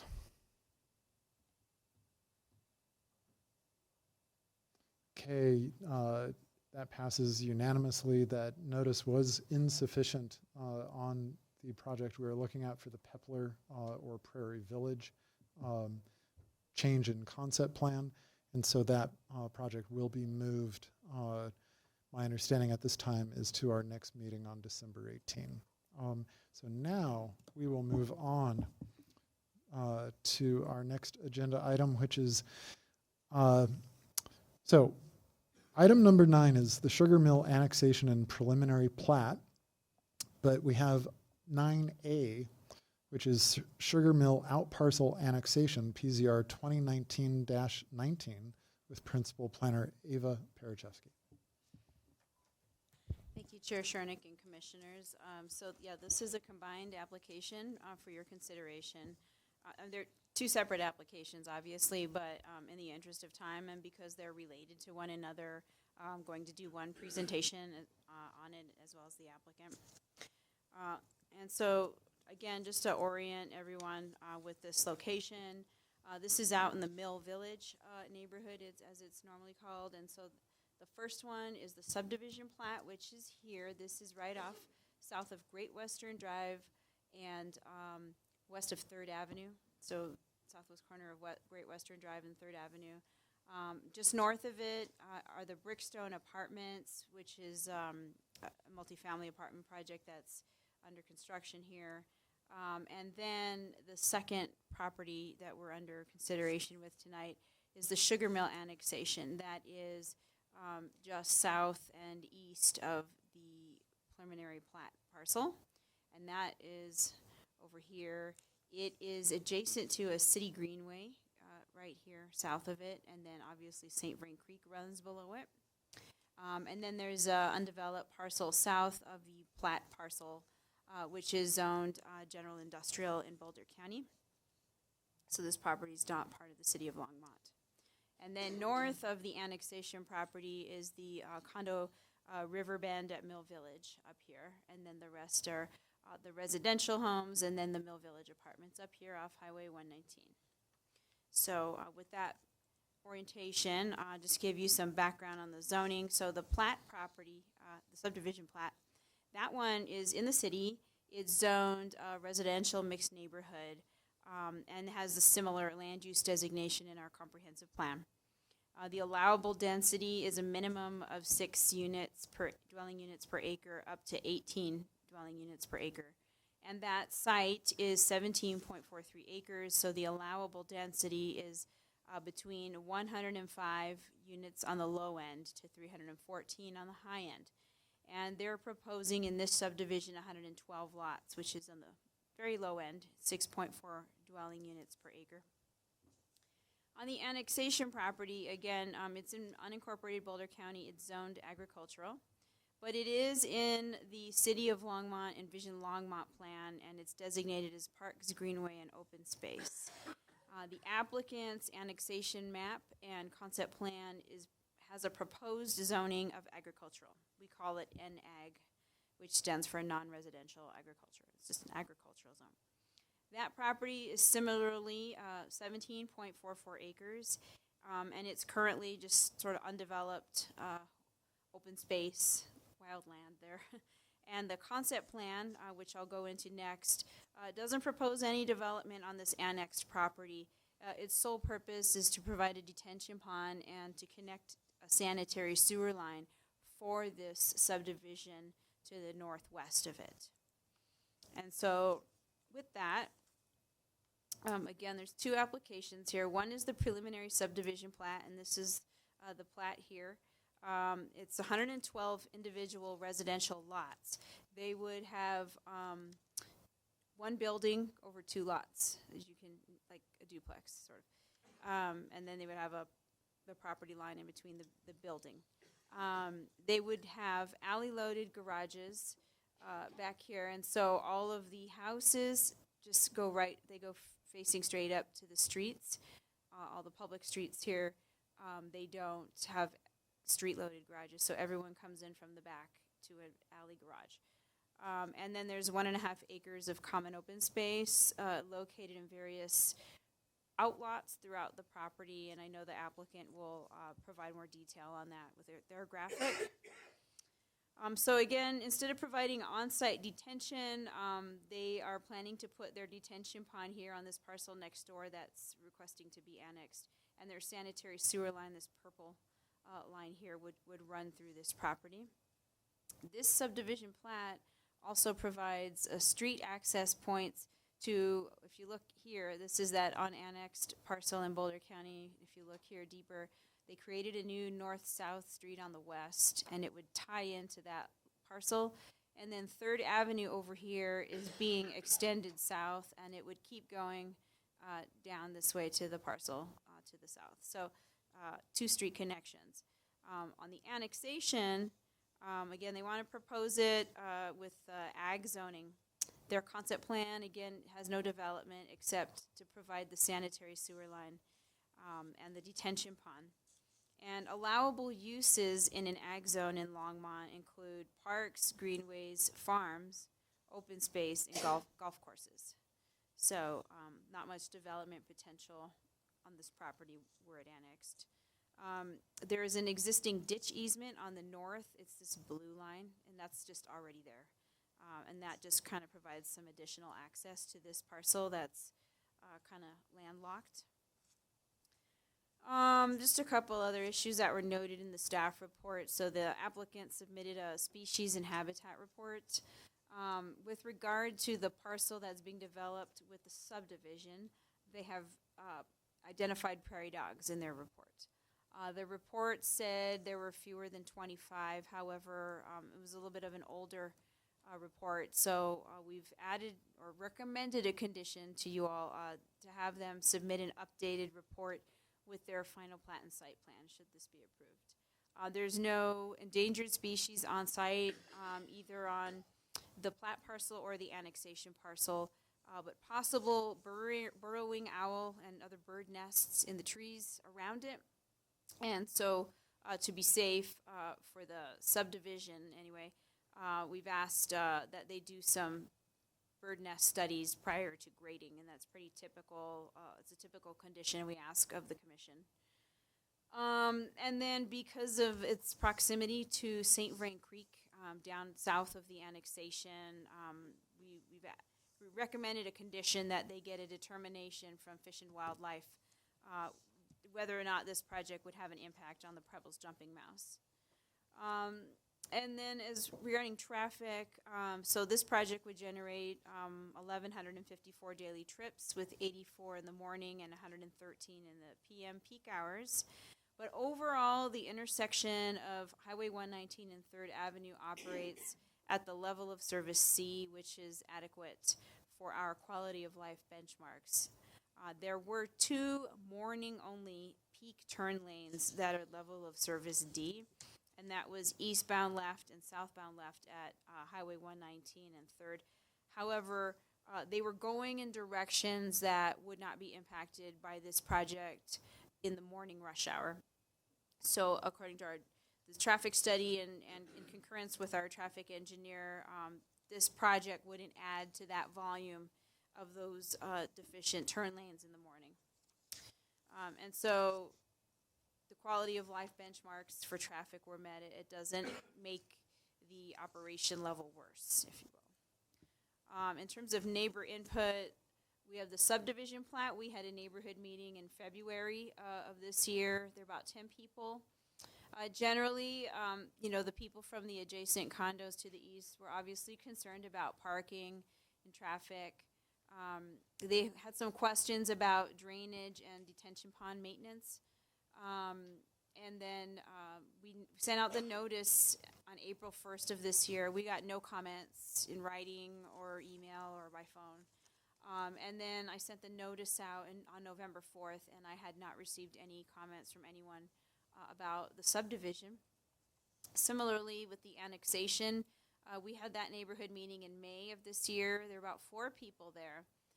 Their concerns were, well, Boulder County maintains the mosquito control on that parcel because it's in the county, and can you guys make sure you control it if it's in your jurisdiction, type of question. They wanted to know, would it remain open space, and we told them it would be zoned ag. And then they wanted to know if there could be pedestrian access to the creek. And we did request a potential pedestrian access through the utility easement where the sanitary sewer line easement is, so that potentially we could have some pedestrian movement down to the creek. And then the notice of the application was mailed in July, got no comments, and then I also sent that hearing notice November 4th, and also did not get any comments on it. Staff is recommending conditional approval. The Planning Commission resolutions are 18 and 19. 18 is for the preliminary subdivision plat. We recommend approval with the conditions that I discussed in the previous slide about the species and habitat report. And so the Planning and Zoning Commission is the final decision maker on this plat, unless, of course, it got appealed. Now, the annexation meets the review criteria in Resolution 2019-19A, which was in your packet. And in that case, the commission makes a recommendation to City Council, who then make the final decision on annexations. And so that's staff's presentation for tonight. We do have some public works staff here to answer questions, should you have any. If you had any traffic questions, Caroline Michael is here to answer those. And then if you have any engineering or stormwater questions or things related to the drainage pond or that sanitary sewer line, Chris Huffer is also available to answer your questions. Thank you. And so I'm going to turn this over now, before we do questions, to Karen Henry with Henry Design Group. And she's going to make the presentation for the applicant.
Good evening, members of the Planning Commission. My name is Karen Henry with Henry Design Group. Our address is 1501 Wazee Street, Suite 1C, Denver, 80202. Here with me this evening are Art Kleinstein with Western Sugar LLC, and he is the owner of the property. CJ Kurse, our development consultant with Tahoe Land Services. Mike Kibbe with Harris Coker Smith, our traffic engineer. Dave Emerson with Habitat for Humanity, and Matt Thomas with Tri-Point Homes, who will be the builder.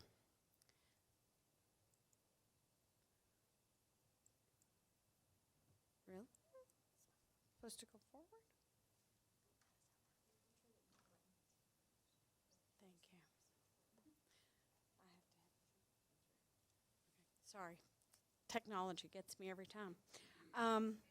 This is a similar slide to what Ava presented. It just puts the 2 sites into context. The blue side is the plat subdivision plat for the paired homes, and the red is the annexation parcel. First of all, I'd like to thank staff, as they've been great to work with. They've guided us through this whole process over this past several months so that we are able to come before you this evening, what we believe will be a project that's an asset to the city. We'd also like to thank our neighbors. We've had numerous meetings and conversations with them over this process on both the plat and the annexation parcel, and we were able to address and welcome many of their comments. I'm not going to spend much time on this because Ava covered most of it. On the left is the comprehensive plan and how we fit into that as a mixed neighborhood. And then on the right is the zoning. We believe we're in compliance with both Envision Longmont and the zoning for the parcel. This is the preliminary plat for the paired homes. I'm just going to go through. Access to the site is from Great Western, which is on the north, and 3rd Avenue, which is kind of midway more towards the east, running north-south. As you can see, the internal public street is a loop system that will serve all the homes, with a secondary loop of alleys that will serve the garages for all of the homes which are rear-loaded into the garages. There's really no access planned at this point into any other neighborhoods. It's really a closed system within this site. Access, as Ava mentioned, is available should this parcel to the south be annexed and brought into to the city and for future development. Each home has a 2-car rear loading garage, access from the alley. There's a total of 112 homes. Each half of the pair sits on its own private lot. 100 of the homes you can see in the light yellow will be market rate, and 12 homes, which is in the northeast corner in the darker yellow, will be donated to Habitat for Humanity. The 100 market rate lots are shown in lighter color. The homes will be built by Tri-Point Homes. The plans will range in size from approximately 1,500 square feet to 2,100 square feet.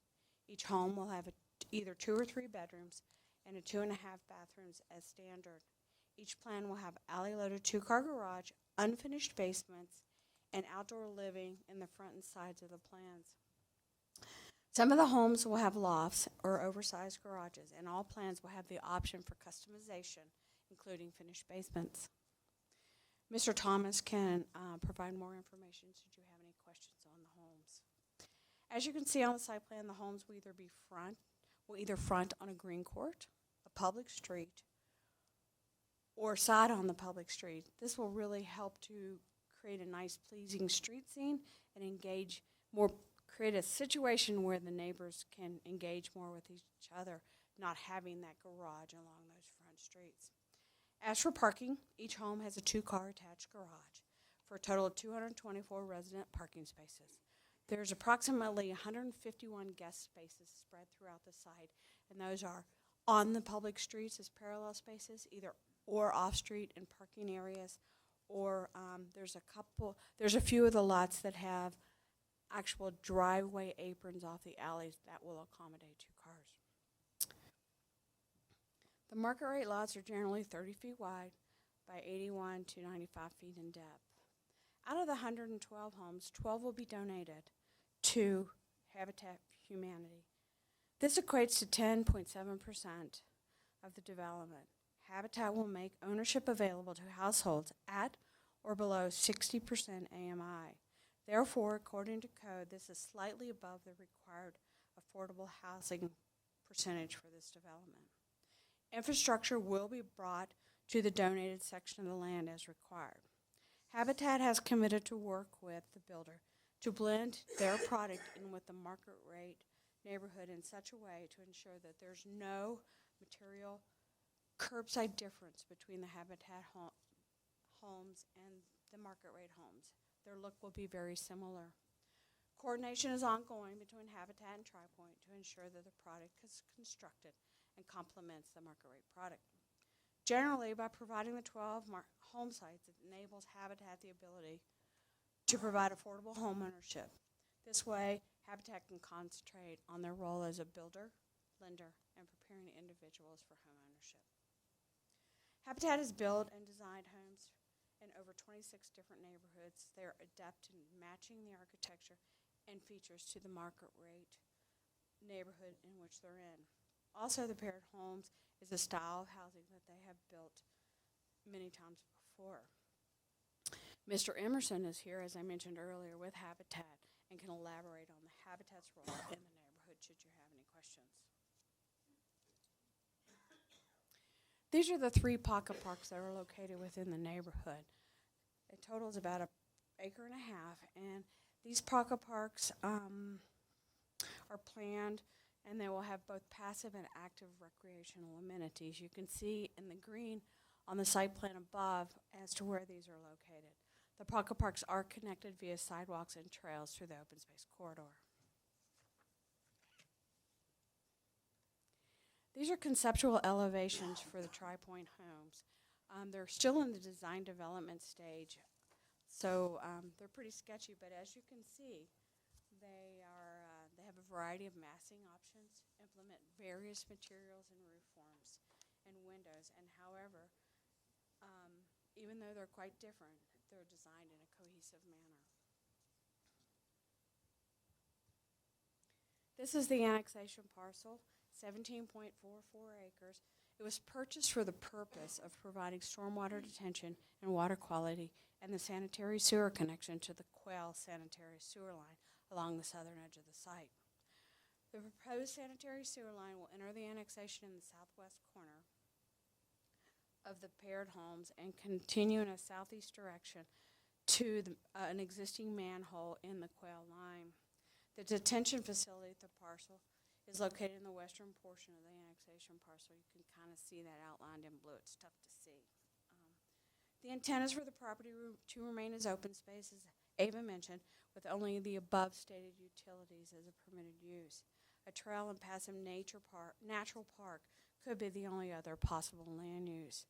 We have discussed, as Ava mentioned, the potential for a trail along the sanitary sewer easement to get the residents from, that was one of the questions from Riverbend, that they walk across this property now to get them to the trail system along the south.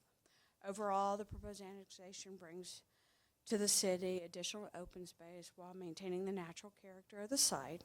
It allows for the connection of infrastructure to facilitate the development of the paired homes. And it completes the boundary of the city of Longmont in this area while meeting the development intent of Envision Longmont. The site shows how the two plans work together, which Ava also covered, so I'm going to skip ahead. Part of your charge tonight is to make sure that we have met the preliminary plan review criteria. Excuse me, Miss Henry, would you mind just moving your microphone a little closer? You really got to talk into it so that the audience can hear this. Okay. Sorry great. about Thank that. you. Is that better? Yeah. Okay, great. The applicant provided a summary of the preliminary plat review criteria, and we agree with staff's assessment as well in the staff report.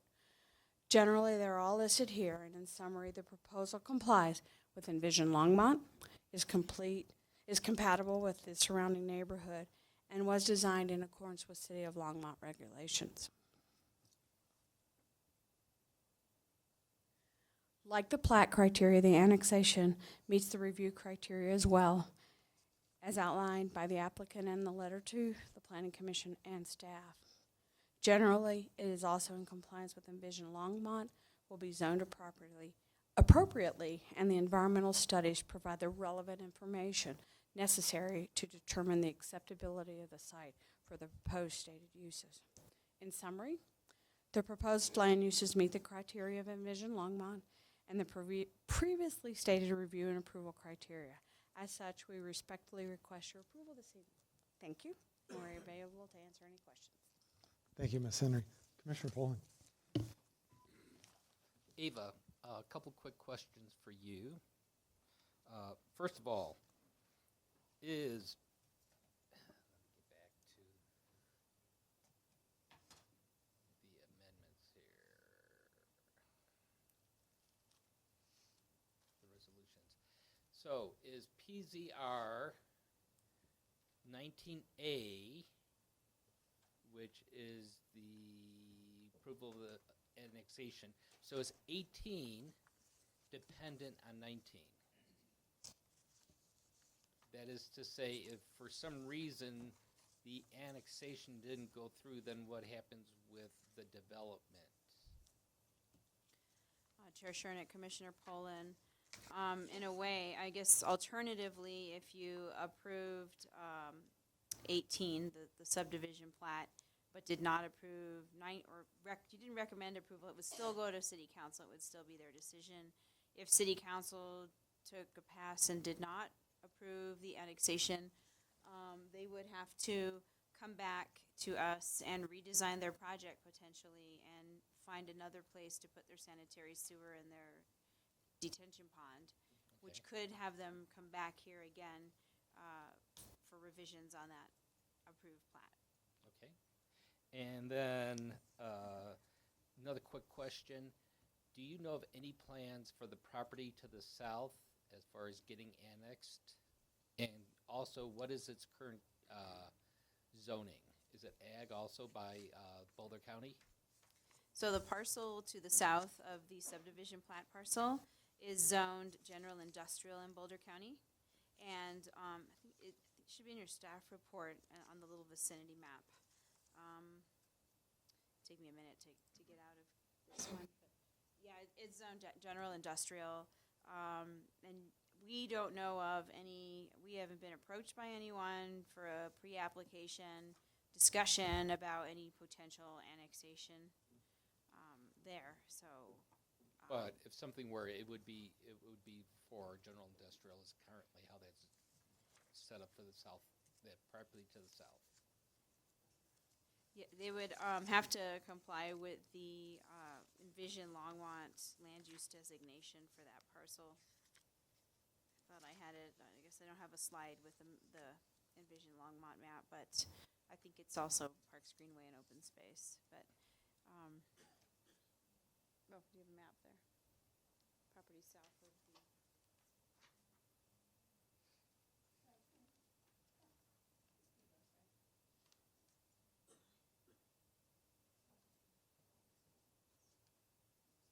Yeah, so it looks like it's mixed neighborhood. On our plan. So if it were to request annexation, we would expect them to turn in a concept plan that's consistent with some sort of mixed neighborhood land uses. And then would it have to be rezoned? Well, obviously, yeah. Yeah, So if it were to come in for annexation, they would have to request a zoning. Whatever zoning they request should be consistent with its land use designation on our comp plan. Okay, thank you. I have a question for Ms. Henry. If you would go back to one of your images that shows the westernmost part of the parcel. Yes. So your property extends beyond your West Park area. What's going on in that section? Seems to be like some detention. What's happening there? There is an existing hole. Will not be used for detention for this property. The way the land lies, it didn't work out well. And currently the applicant and J.D. Parker, who owns the land to the north of that green triangle, they're doing some land swapping. Okay. So I can't tell you the exact details, but it's more likely that he will be utilizing that. Is that correct? Oh, I'm sorry. Oh. Okay. Okay. So they'd be doing some sort of land swapping. So you might end up subdividing this off. Do you want to answer that? Yes. Sorry. Okay.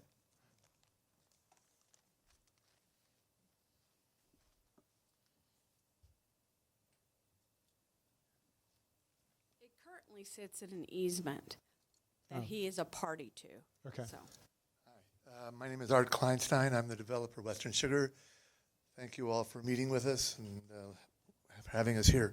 The current plan is, yes, it's the only person using that detention pond is the property to the north, which is JD, forget his last, Parker, Okay. sorry. So he and I've, to make it easy, and we didn't want to get involved in who's going to take care of the pond or whatever. So once his plat's recorded, we believe that he will take over that pond area and deal with it as part of his overall development, because we have no use for, we are not running any detention that way, and he is. So we thought it was, frankly, we get along well, and we thought it was smarter to do that. Okay.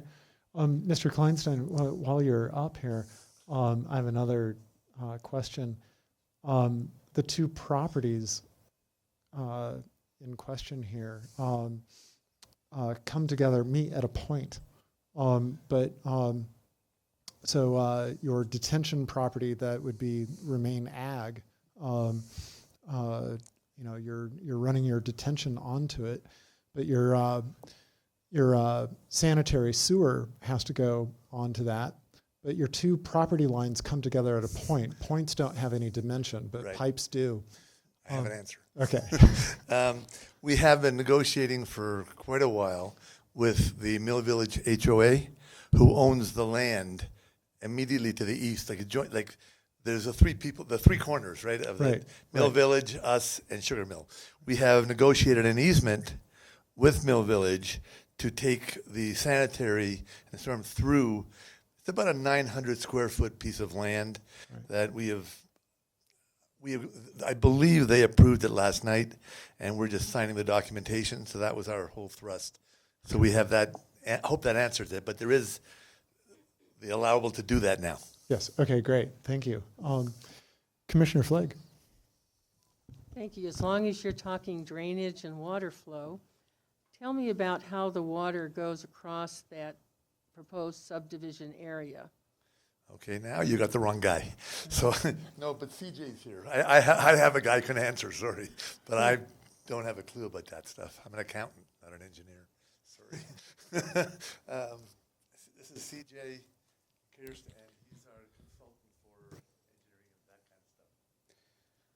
kind of stuff. Currently today, the property slopes from north to south, and that's generally how we're going to continue to design it when we grade it. Everything will flow down towards the southeast corner, with a storm sewer system. Eventually, it'll all drain down to that northeast corner, and then it'll be conveyed in a detention pond. Ava, do you have anything that shows where that detention pond is? We have another map that does show that. How close is the subdivision to the floodplain along the creek?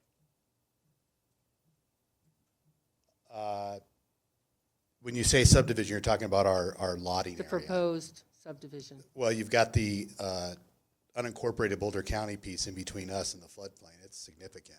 Okay, so the floodplain is considerably south. Oh, yeah.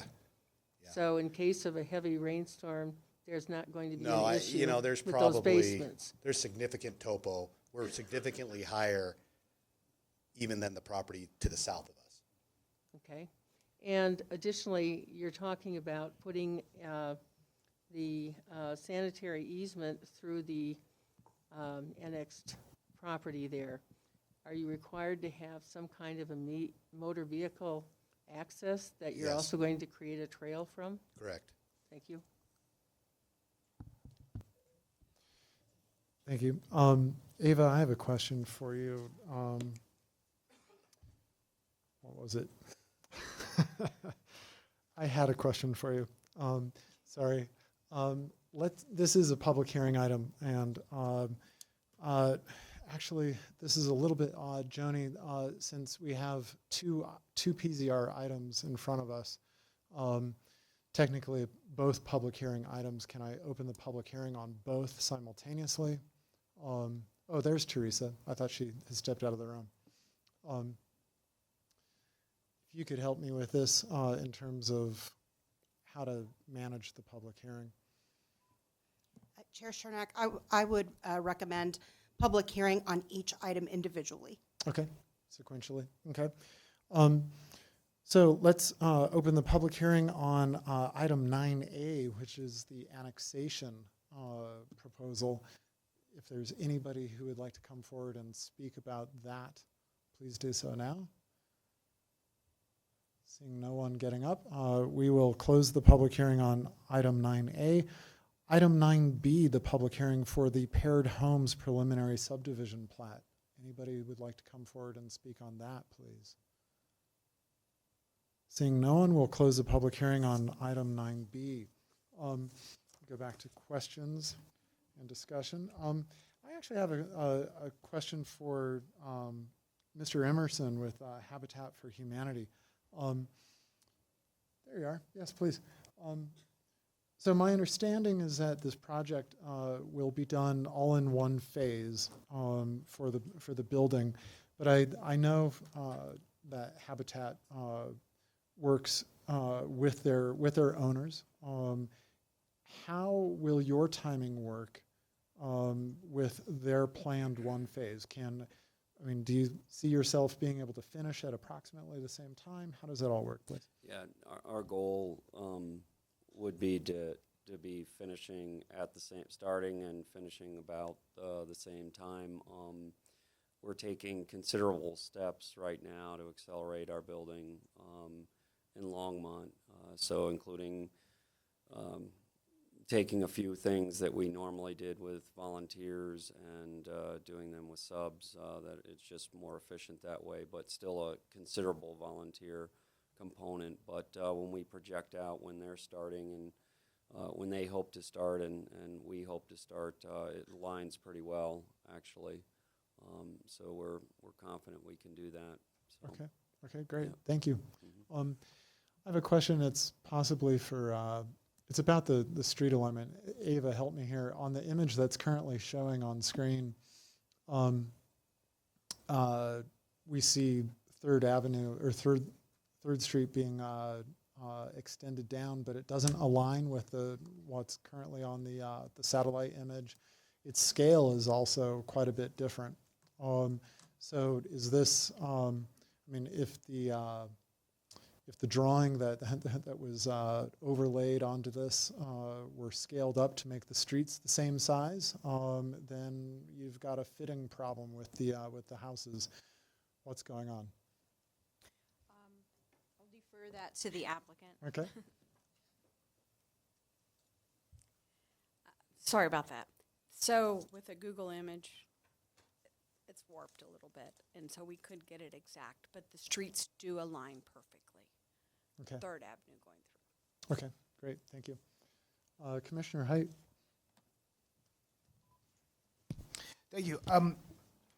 For the applicant and whoever can answer best, I hope can answer, is there going to be a homeowners association? And specifically, how's that going to work with the habitat part of it? Yes, there will be a homeowners association, and maybe Mr. Thomas could address that a little more so in detail.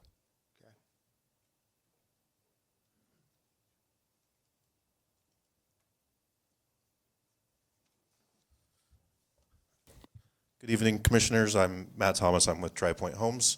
Yes, there will be a homeowners association, and the association will oversee the entire property, both the market rate and the affordable housing.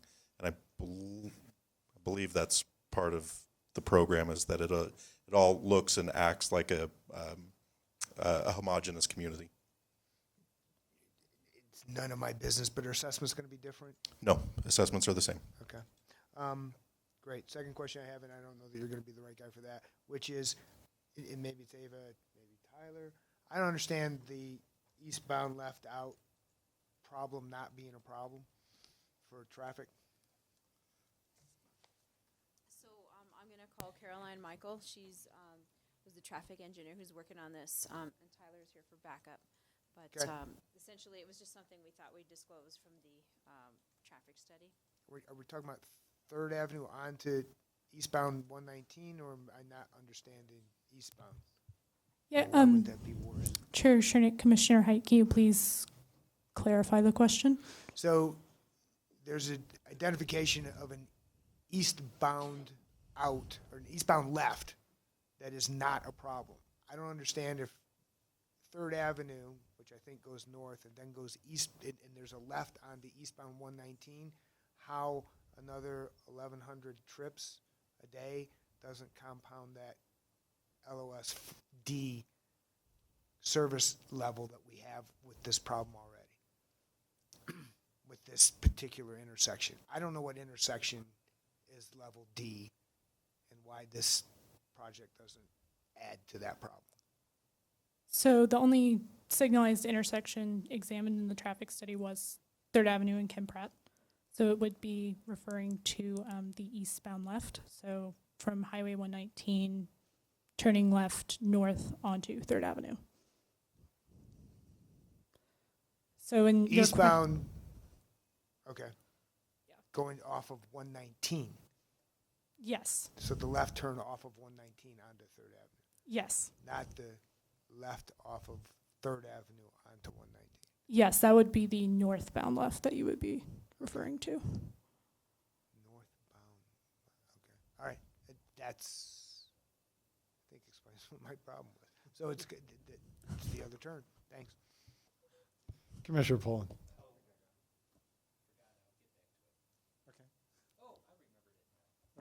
This is going around. Ava, or the applicant, there was a question by the public about prairie dogs and what was going to be done with them. Do we have an answer for that? Yes, Chair Schroeder, Commissioner Poland. So we put in some recommended conditions of approval. They did give us an environmental study. Their study showed they had less than 25 dogs, which is would fall into the purview of a minor prairie dog permit, which is something we do administratively, where they don't have to do relocation. Essentially, they can do their eradication with signage and et cetera, getting the permit.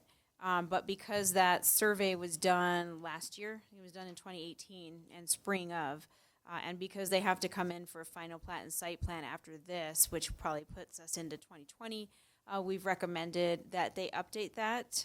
And I just kind of heard from Karen that they're working on that, and it looks like the new survey currently what's out there is consistent with the previous study on the prairie dogs. But having said that, if the study were to come back and say there were more than 25, they would have to go through the relocation process as per our ordinance, and we'd have to follow that.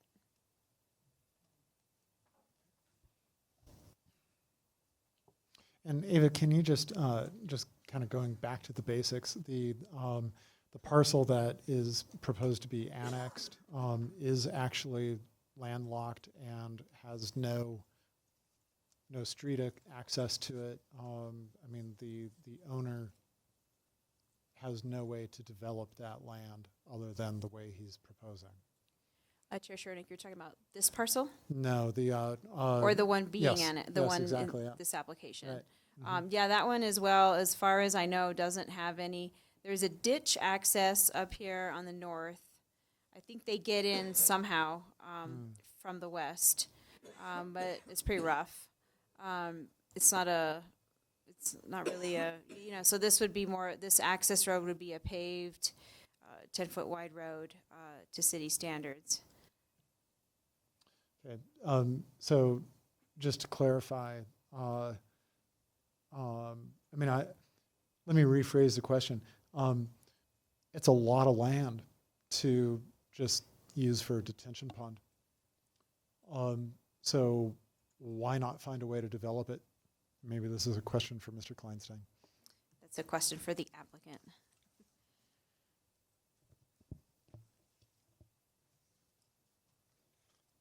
I guess the easy answer is we don't want to. I think we acquired it specifically for the easement and the detention pond.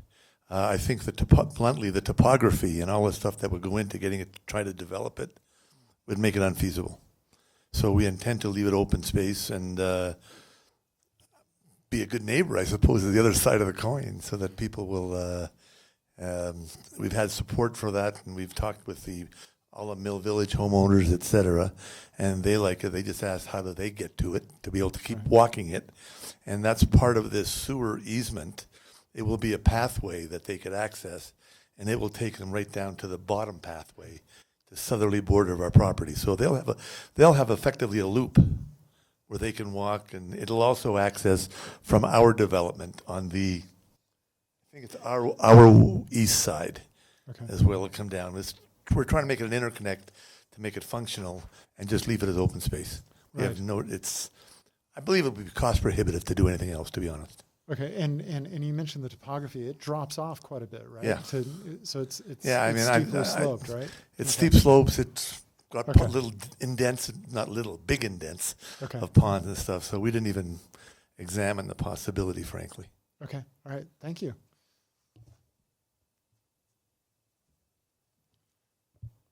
Ava, there was something in our packet about eagles' nests. Can you just review that again, please, as to what's going on? Maybe it's just one eagle's nest.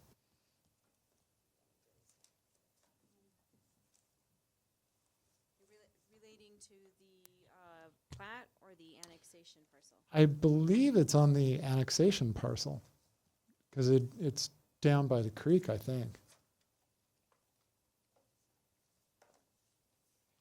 So what the report said was that essentially there are some further south and east. There is a certain radius you have to keep development from. I don't have the report right in my fingertips. I can grab it in 1 second. But essentially it just said that the bottom line is the environmental study said this project would have no impact on those eagles. Okay. And conversely, would it be fair to say that because Mr. Kleinstein just explained that he's not going to develop that parcel, that it actually helps protect that eagle's nest? Correct. Okay. All right. Commissioner Goldberg. Thanks, Chairman. Yeah, I think given that the application before us, at least for the annexation, for the subdivision, has met the review criteria, and both the traditional review criteria and then the preliminary plat criteria. Given that they're offering kind of contributing to our housing gap in our town and providing more affordable options in our town, I think that's a real big plus for Longmont. Given the fact that they're working with Habitat for Humanity, and kind of meeting that affordable housing requirement right here, right now, on the property, it just makes a lot of sense for us, and I applaud the applicants that are able to do that and to make that work. So, at least as it relates to the subdivision project, I'm certainly favorable to it, and look forward to hearing what the rest of the commissioners have to say. Commissioner Poland. Thank you. And I'll do the other for the annexation. I like the annexation. I like the fact that it's going to stay open space. I think the surrounding neighbors should be happy with the fact that to the south of them there will be open space. And then it fulfills the need for them to get their sewer to the pipeline. So it seems like that is almost a no-brainer to me. I am also in favor of the subdivision. I guess the one thing is, and I'm taking a look at what the recommendation was, but we may want to put a condition in there about the annexation getting through approval of city council, because it is kind of dependent on that. So that's one thing that I'm just kind of gnawing in my brain right now. Commissioner Honoran. I do agree with both comments. It's a good contribution. The site plan is done very well, and the annexation makes sense in terms of the open space. The only thing that kind of bothers me still is the criteria, the comp plan criteria. The goal 1.2E states that city's housing stock by encouraging the development of a range of housing types, sizes, prices, and densities. In terms of the involvement of the Habitat for Humanity, the price is really covered here. But then the policy 3.1 says ensure that there are affordable and accessible housing options that meet the needs of residents of all ages, abilities, and income levels. So when I see a site plan that is composed by just duplexes and nothing else, I wonder about these 2 points. And we had another discussion a couple of weeks ago about this. That is, yes, when you look at the region, there are different types, apartments and single families and et cetera, so forth, townhomes. But when you put these in close proximity rather than potting in different corners, there are certain synergies you can create. And when we do this kind of development just by the duplex, we're losing those synergies. And kind of scratching my head. I mean, it's like, if we keep doing this, yes, at the end, we're going to provide the stock in a diverse way. But we're creating the kind of monotony that will kind of backfire at one point. That's why I'm afraid of that, is to say, you know, we created again and again neighborhoods that are composed by just one building type. You may face them differently, but it's just one building type. Sizes differ a little bit. So, I mean, again, I'm in favor of this, but I feel like putting a condition to make it more diverse.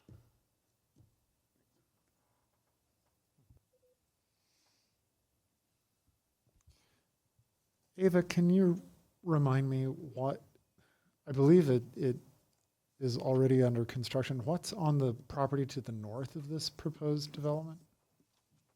Sure, Nick.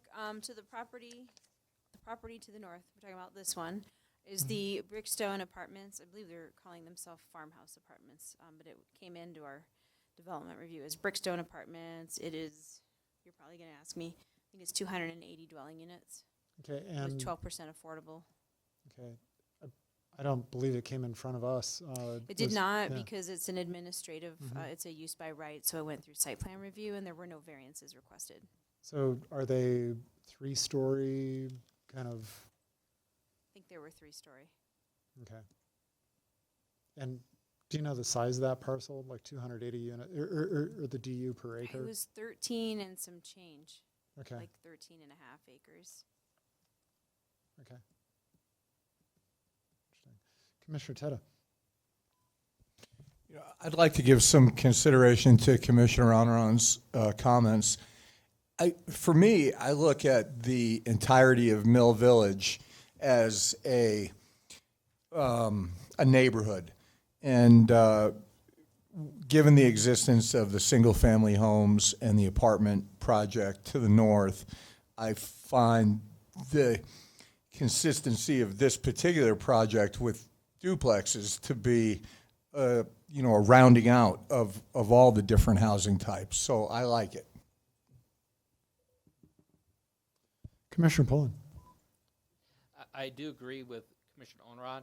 If you could take those 3 parcels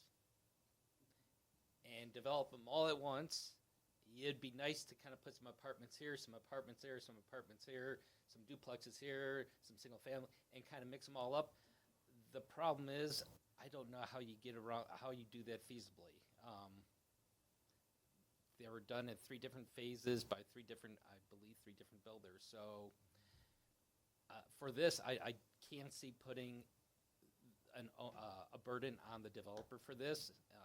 I think at least it's good that in that area we do have diversity. We have single family, we have apartments, and we have duplexes. I'm happy with that, and it's probably better than what we used to have in the past. So that's my feelings for that point. Commissioner Goldberg. Thanks, Chairman. Allow me to say what Commissioner Pullen said, but less eloquently. Yeah, Commissioner Unrun, I read 3.1, ensure there are affordable and accessible housing options, and then 3.1A about diversifying the housing stock. But I don't read that for this one project. I don't think it is the burden of the applicant to diversify the housing stock in Longmont. I think it's their role to contribute to the diversification of the housing stock in Longmont. And I think if we look at the projects that have been before us over the years, some of us have been on the commission for, many years, and others are newer to the panel. But I think we've gone through waves where it's single-family homes, and it seems like all we're doing is approving single-family homes. And then we go through waves of higher density properties, and then we really start focusing on affordable housing properties, and we see a push and an influx of lower price point properties when that gap is there. Perhaps that's just a reflection of the demand in our town and in the city at that given moment. So I recognize that this particular property is not particularly diverse, but when you kind of pull back and look at Longmont big picture, I think this is just one more puzzle piece into a diverse, rich, robust portfolio of options in our town. Commissioner Flake. Taking into consideration all that's been said about the diversity, one of the things that struck me is they're all two-story. And some people need to have one story. And so I know that the developer's still thinking about what kind of appearance the houses will have, what they're going to look like.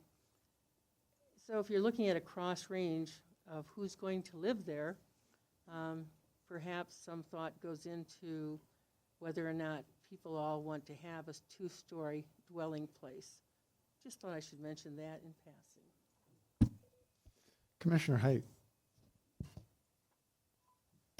Thank you. I want to keep this discussion going. I don't necessarily agree with Chairman Goldberg that in all instances that the diversity of the housing stock shouldn't apply to the particular subdivision that we're looking at. With this particular project, and I know we're only at preliminary subdivision level, and all of their plans aren't finalized yet, I actually think that a duplex form of home ownership is kind of unique and different. It's something that we don't see a lot of right now. Townhomes are coming back, condominiums are coming back. We're moving away from apartments, maybe and hopefully. There's a diversity that's happening, but I think I have to agree too with Commissioner Onrod that each particular project should probably have some diversity to it. And I guess I would encourage the developer to think about that too when he comes in with final plat and he's moving for permit approval, which would be nice. Thanks. Commissioner Poland. Okay, I'm going to take a break away from this discussion because I think we're ready. I'm going to move that, take this in stages, and we'll do the first one first. I move that we approve PZR 2019-19A. Right, so he's going with item 9A first, which is the annexation item. The PZR number is actually 19A, or he's proposing 19A. 9B, the PZR is 18. Okay. So there's a motion on the floor for approval of PZR 2019-19A. Commissioner Flake. Okay, Commissioner Flake seconded the motion. Further discussion? Okay, so let's take a vote. And remember, this is about the annexation.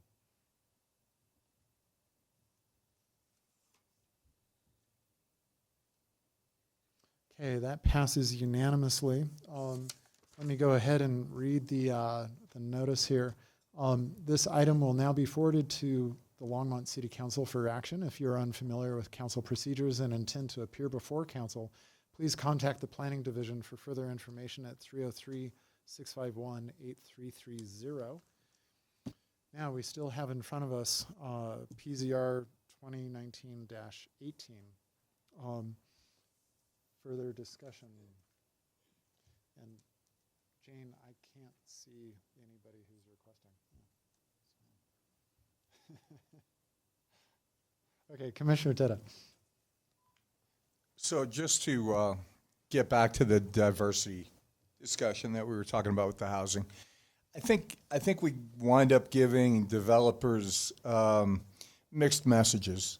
And here we are tonight, you know, we're asking, are the Habitat homes going to be compatible? Are they going to match? Are they going to fit in? And then now we're discussing how diverse all of this project is going to be. And just, if I were a developer, I would think, which is it? What do they want? Well, Commissioner Teta, you bring up a good point, which is that in the really big picture, there is a building culture. For example, there's self-similarity to all of our buildings because we use 4 by 8 foot sheet goods. So, you know, they tend to look the same because of that. So there's certain different levels of granularity, shall we say, of where you can get that diversity. I'm also kind of wanting to go back to the bird's eye view and thinking that we've also got out to the east on the other side of County Line Road, we've got a number of apartment complexes that have been built. I think they're finished now, just south of the Walmart. So there's apartments going in just to the north of this proposed development, 280 some odd units. It's going to be fairly dense, having that many on 13 acres. We know that the folks at Mill Village, there was a previous proposal for apartments to the west of Mill Village that this commission recommended approval of, and it got appealed and it got overturned by City Council.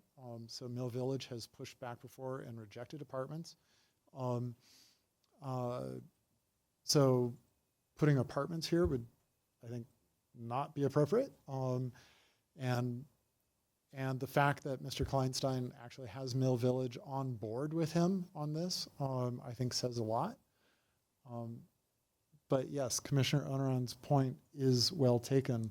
Diversity within a project would be definitely welcome, but we have not put that requirement into our code, not explicitly. It's hard to say that we're saying we must have it. Commissioner Oneron.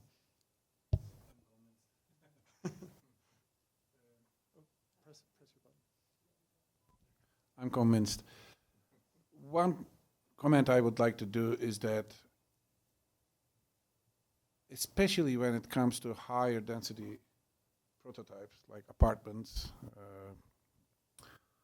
townhomes, mixing them with other prototypes tame them and create a much better neighborhood, and you know, the developers benefit out of that as well. In this particular case, because of the proximities and the diversity of what's going on around, I agree with your comments.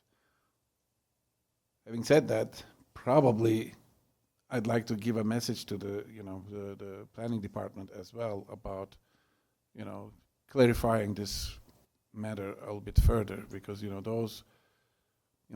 we struggled reading those policies and goals in the past as well. They're not clear in terms of the scale of the diversity.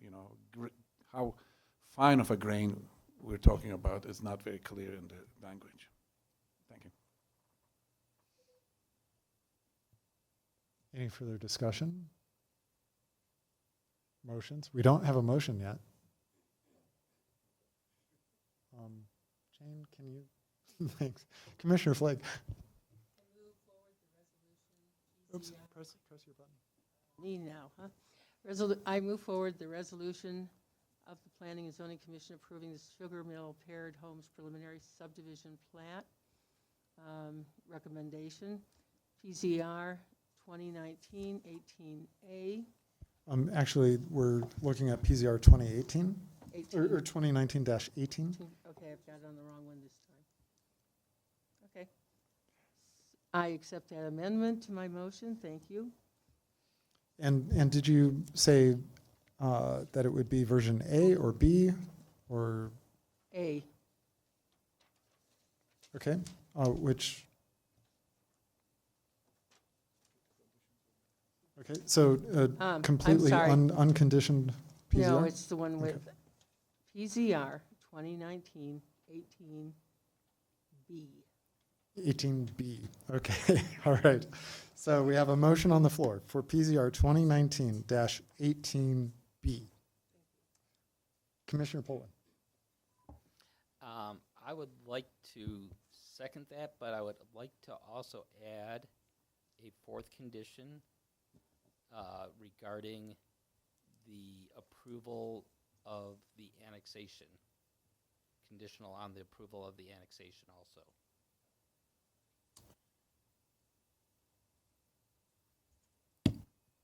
So you're making a friendly amendment? A friendly amendment. Commissioner Flagg, do you accept that?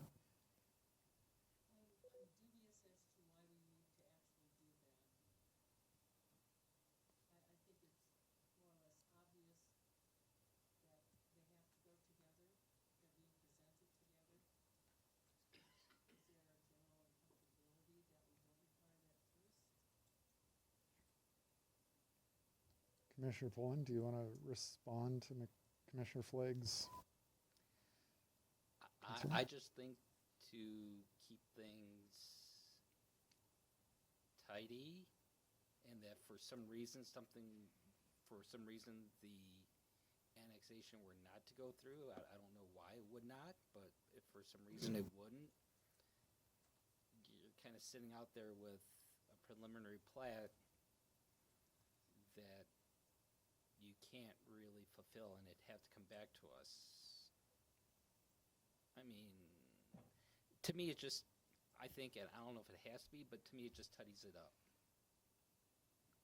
Let me ask City Attorney Tate, is there, if we did not add Commissioner Poland's suggestion of this extra condition, could there be unintended consequences given council's possible rejection of the annexation?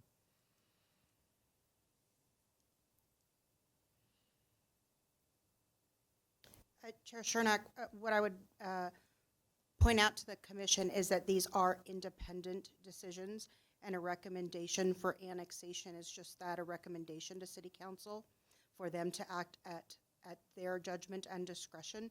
And so from City Council's perspective, these are not conditioned upon one another.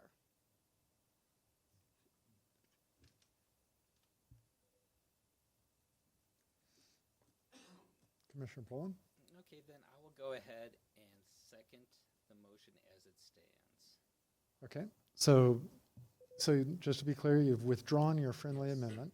Okay, so we have a second for PZR 2019-18B as it stands, as written. Do we have any further discussion? Seeing none, let's take a vote.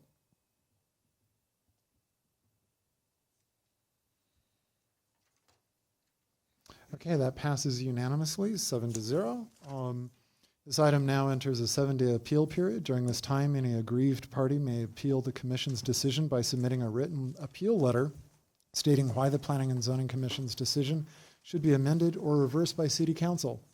All appeals must be in writing and must be received in the City Clerk's office and the Planning Office within the 7-day appeal period, which begins Thursday, November 21st at 8 a.m. and ends Wednesday, November 27 at 5 p.m.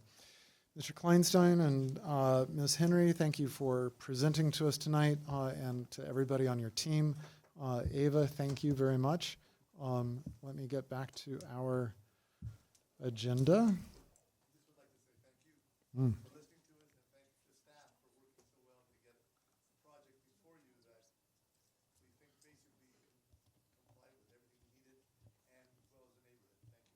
Thank you.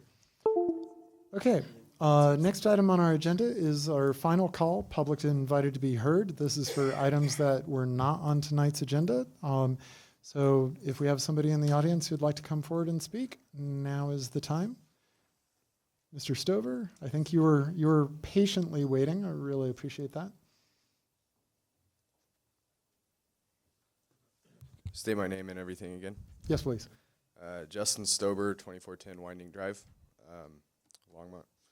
So really the only main comment that I have, and it's almost a question, but it's like an architectural review committee for new developments, and I'm wondering, speaking with Ava a lot about this and going through or trying to understand your processes, it doesn't seem that there's any real architectural review that is a part of your planning process. And, you know, ultimately you can approve something, but it doesn't fit in the neighborhood. You know, I'd love to show you the aerial view that I have of Fall River Apartments compared to Prairie Village, for example, but it doesn't even match the Spring Creek Apartments right next door. Or, I mean, it doesn't look anything like it.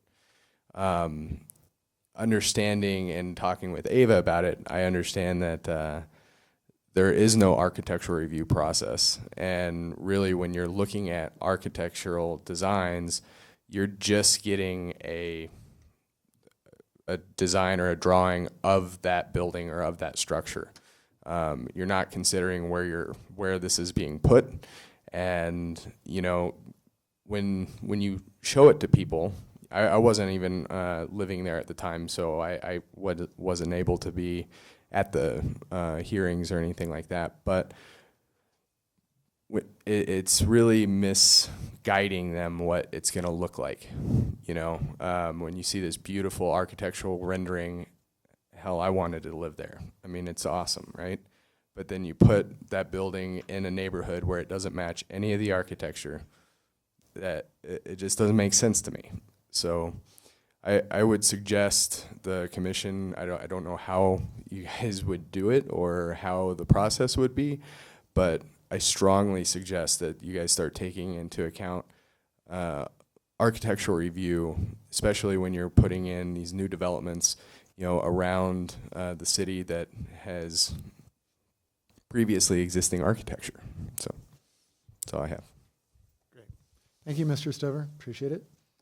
Is there anybody else who'd like to come forward? Seeing no one, we'll close the public hearing. Public invited to be heard, I mean. Any items from the commission? Commissioner Goldberg. Yeah, I have 2 items that came up today, if the chairman doesn't mind. One of the comments, Joni or Ava, that came up from a member of the public mentioned that the noticing said for informational purposes only, and that was a rub, perhaps suggesting that their opinion won't matter, and that this isn't an opportunity to offer feedback, but only to receive information. Can you maybe speak to that a little bit more? What is that actually, how does it read, and do we need to reevaluate how it's written? So Commissioner Goldberg, what that was in reference to was the neighborhood meeting.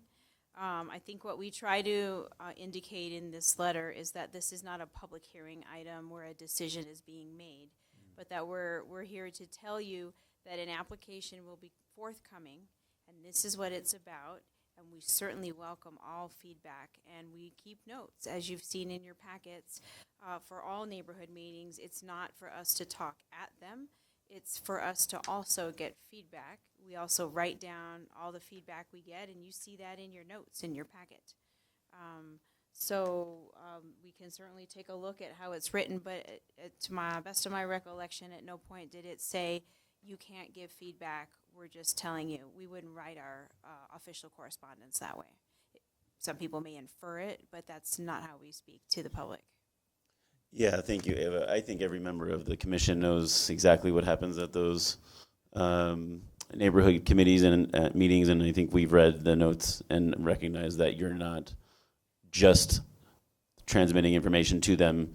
Of course, we see the feedback time and time again, but I just wonder if the wording on the notice might not be as clear as you are when you clarify it to us right now, you know, on the mic. Maybe one person reads, if it's just one line that says for informational purposes only, if there's any opportunity for us to add a second sentence or to clarify elsewhere, maybe that would be worth a look at.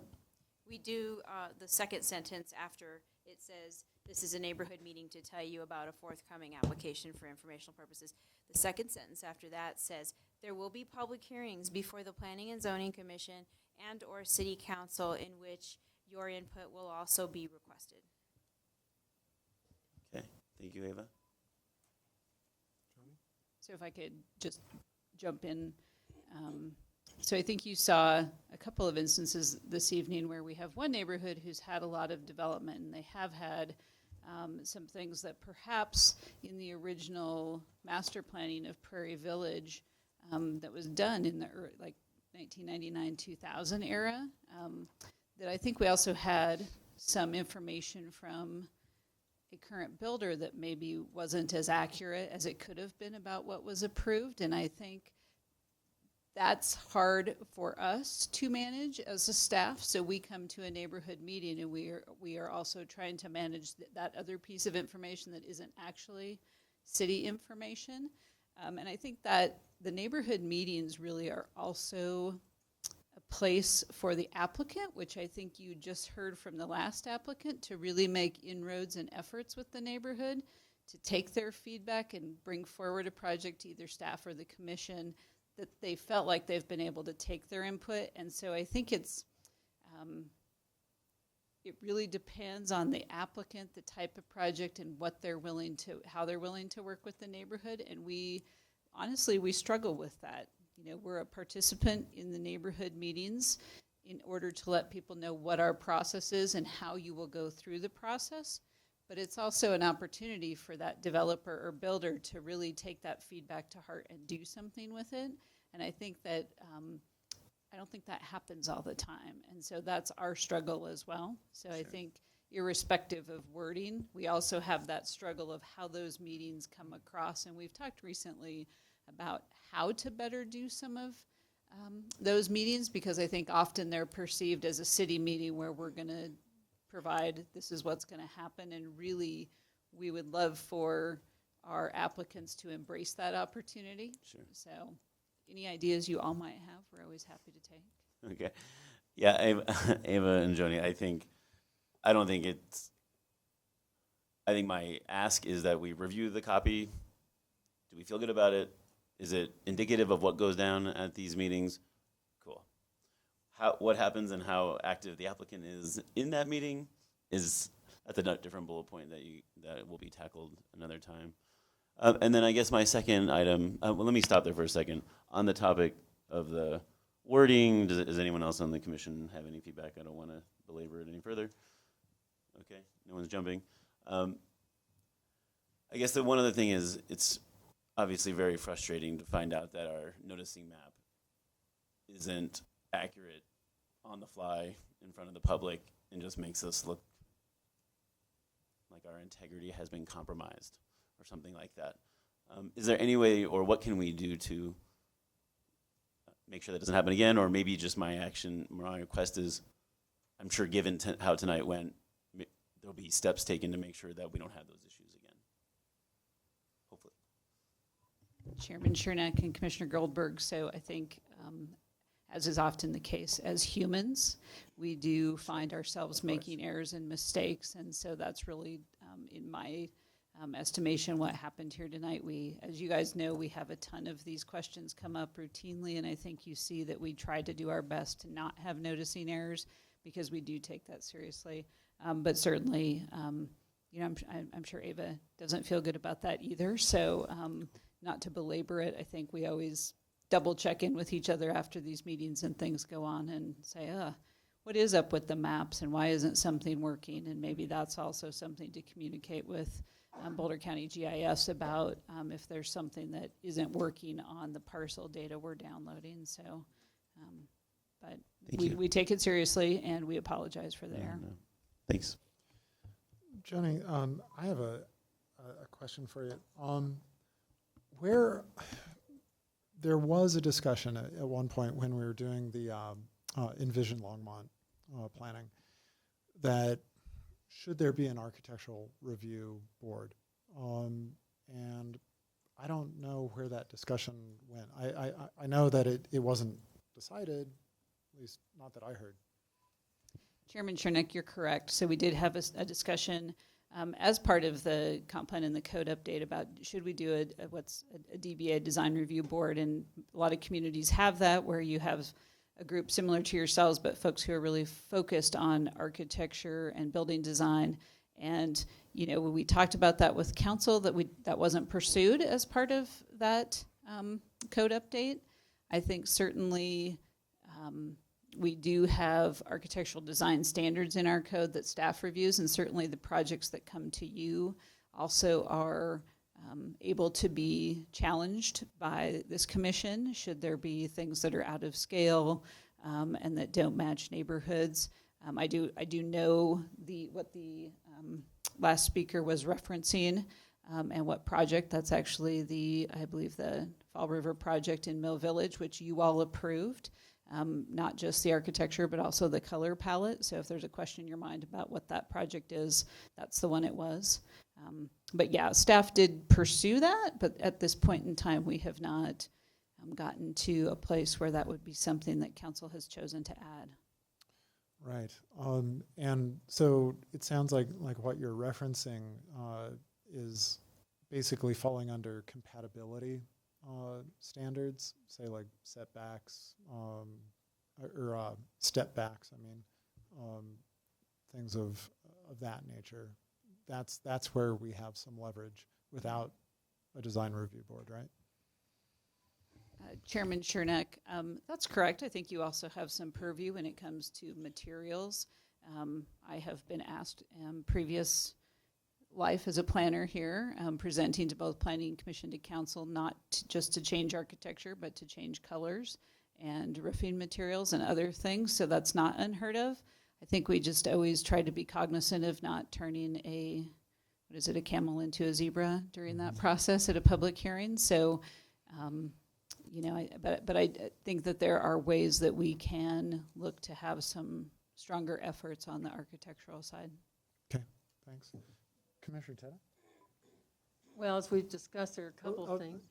I thought I was Teta. up. I just wanted to get back to the noticing quick. Janelle, did you want to talk about the architectural? So I brought something up last time, and Janelle made a really good point about when we're called out about noticing that gives us an opportunity to clarify for the public how noticing happens, and that was a really good exercise. And I don't disagree with that, but I would like to have less of these kinds of things happen with noticing, or have us have to justify the noticing or prove that the notice went up or the sign was there or didn't get removed. I guess I have a question maybe for staff, if there are other communities that are going beyond the 1,000 feet, or if there are trends like that, and if those are things we might consider to lessen these situations. So.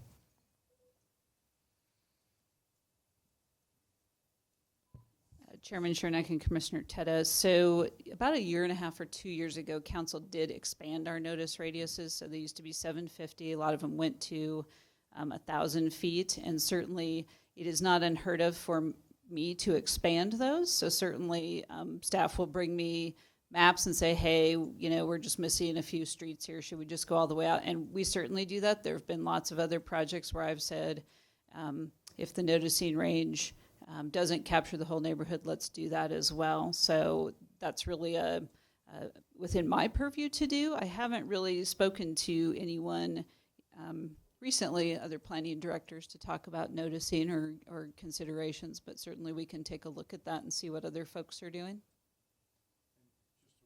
A real quick follow-up to that. I think in both of these situations tonight, had we expanded the noticing to all of Mill Village or all of Prairie Village, that could alleviate those kind of concerns. Commissioner Flake. Yeah, I was going to bring up that same incident, actually, Chris. I'm glad that we have the process for us to go through. We shouldn't have to do it, but we have it available, and that's a good thing. The thing about the architecture is I'm not an architect. And I think that we have had the ability in the past to talk about heights in relationship to adjacent developments and transitions, and our zoning code is pretty good on that. And I hope we're catching all of those kinds of things. My concern is that I don't want to not have a variety of architecture. I don't want to have us get locked into any one kind. There are areas, I think, that in our community that we really enjoy because they're different. They're not like what we have. There's the affordable housing group that's down at the corner of Mountain View and Pace, for example. That's very modern looking, and the finishes are amazing if you go inside. And so that contrasts with some of the kind of other bungalowish things that we have, and the ranch type that we have, and the multifamily adjacent to that at 9th and Hover. I think all those things are good. I mean, diversity shouldn't just be, the types of who lives there necessarily, but again, having a variety of levels and having different kinds of products so that within a reasonable area, we can't have every different housing plan. I think it's a good thing to have instead of having it necessarily monochromatic. I can recall sometimes in the past, communities specified they wanted earth tones, and they got browns, and they got grays, and they didn't get yellow, and they didn't get orange, and they didn't get sky blue, which are also earth tones. They got stuff that, as the paint faded, they all looked the same. And so you have to be careful about what kind of requirements you have for an area. And sometimes an architect might surprise you and come up with something really different you've never seen before. I wouldn't like to close that door. Commissioner Goldberg. Excuse me. Was anyone going to respond to Commissioner Flagg's comment about? Okay. Then I thought it looked clear before hitting the button. I guess I just want to end with, of course, we say this every meeting, and I think I can speak for the commission when I say that I have an abundance of faith and trust and really believe in our staff and always have and will continue to. So I don't want an occasional, request for extra attention or, whatever just happened to suggest that we don't have faith in the team. We know that the team is the best. And we also recognize that there's a lot of projects before staff. But occasionally we'll have weird things come up and we just got to talk about them. So thanks. Any further discussion? Okay. Items from our Planning and Development Services Director. Sure. So on the 18th, we will have a meeting. We had 2 items. Now we will likely have 3, just so you keep that in mind. I hope you all have a good Thanksgiving, by the way. Another thing, I know most of you are fairly seasoned as planning commissioners, but DOLA, Department of Local Affairs, is doing a planning refresher workshop for planning commissioners, and it's on December 7th, which is a Saturday. It's up in Greeley at their rec center from 9 to 4. And some of the topics they've listed may be of interest to you. They're going to do some demographic trends. They're going to talk about short-term rentals and ADUs, growth impacts on housing, traffic, and water, in addition to how to run a meeting. So if any of you are interested in that, Jane will forward that link to you tomorrow. I didn't actually pull it up to see if it costs money and you want, there it says right at the top, free. But that might be a good opportunity, and we'll certainly forward it to our alternates who aren't here this evening if you'd like a refresher or find that of interest. Might be a good opportunity. And that's all I have. Thank you. Okay. Thank you. Unless there's an objection, we're adjourned. Thank you.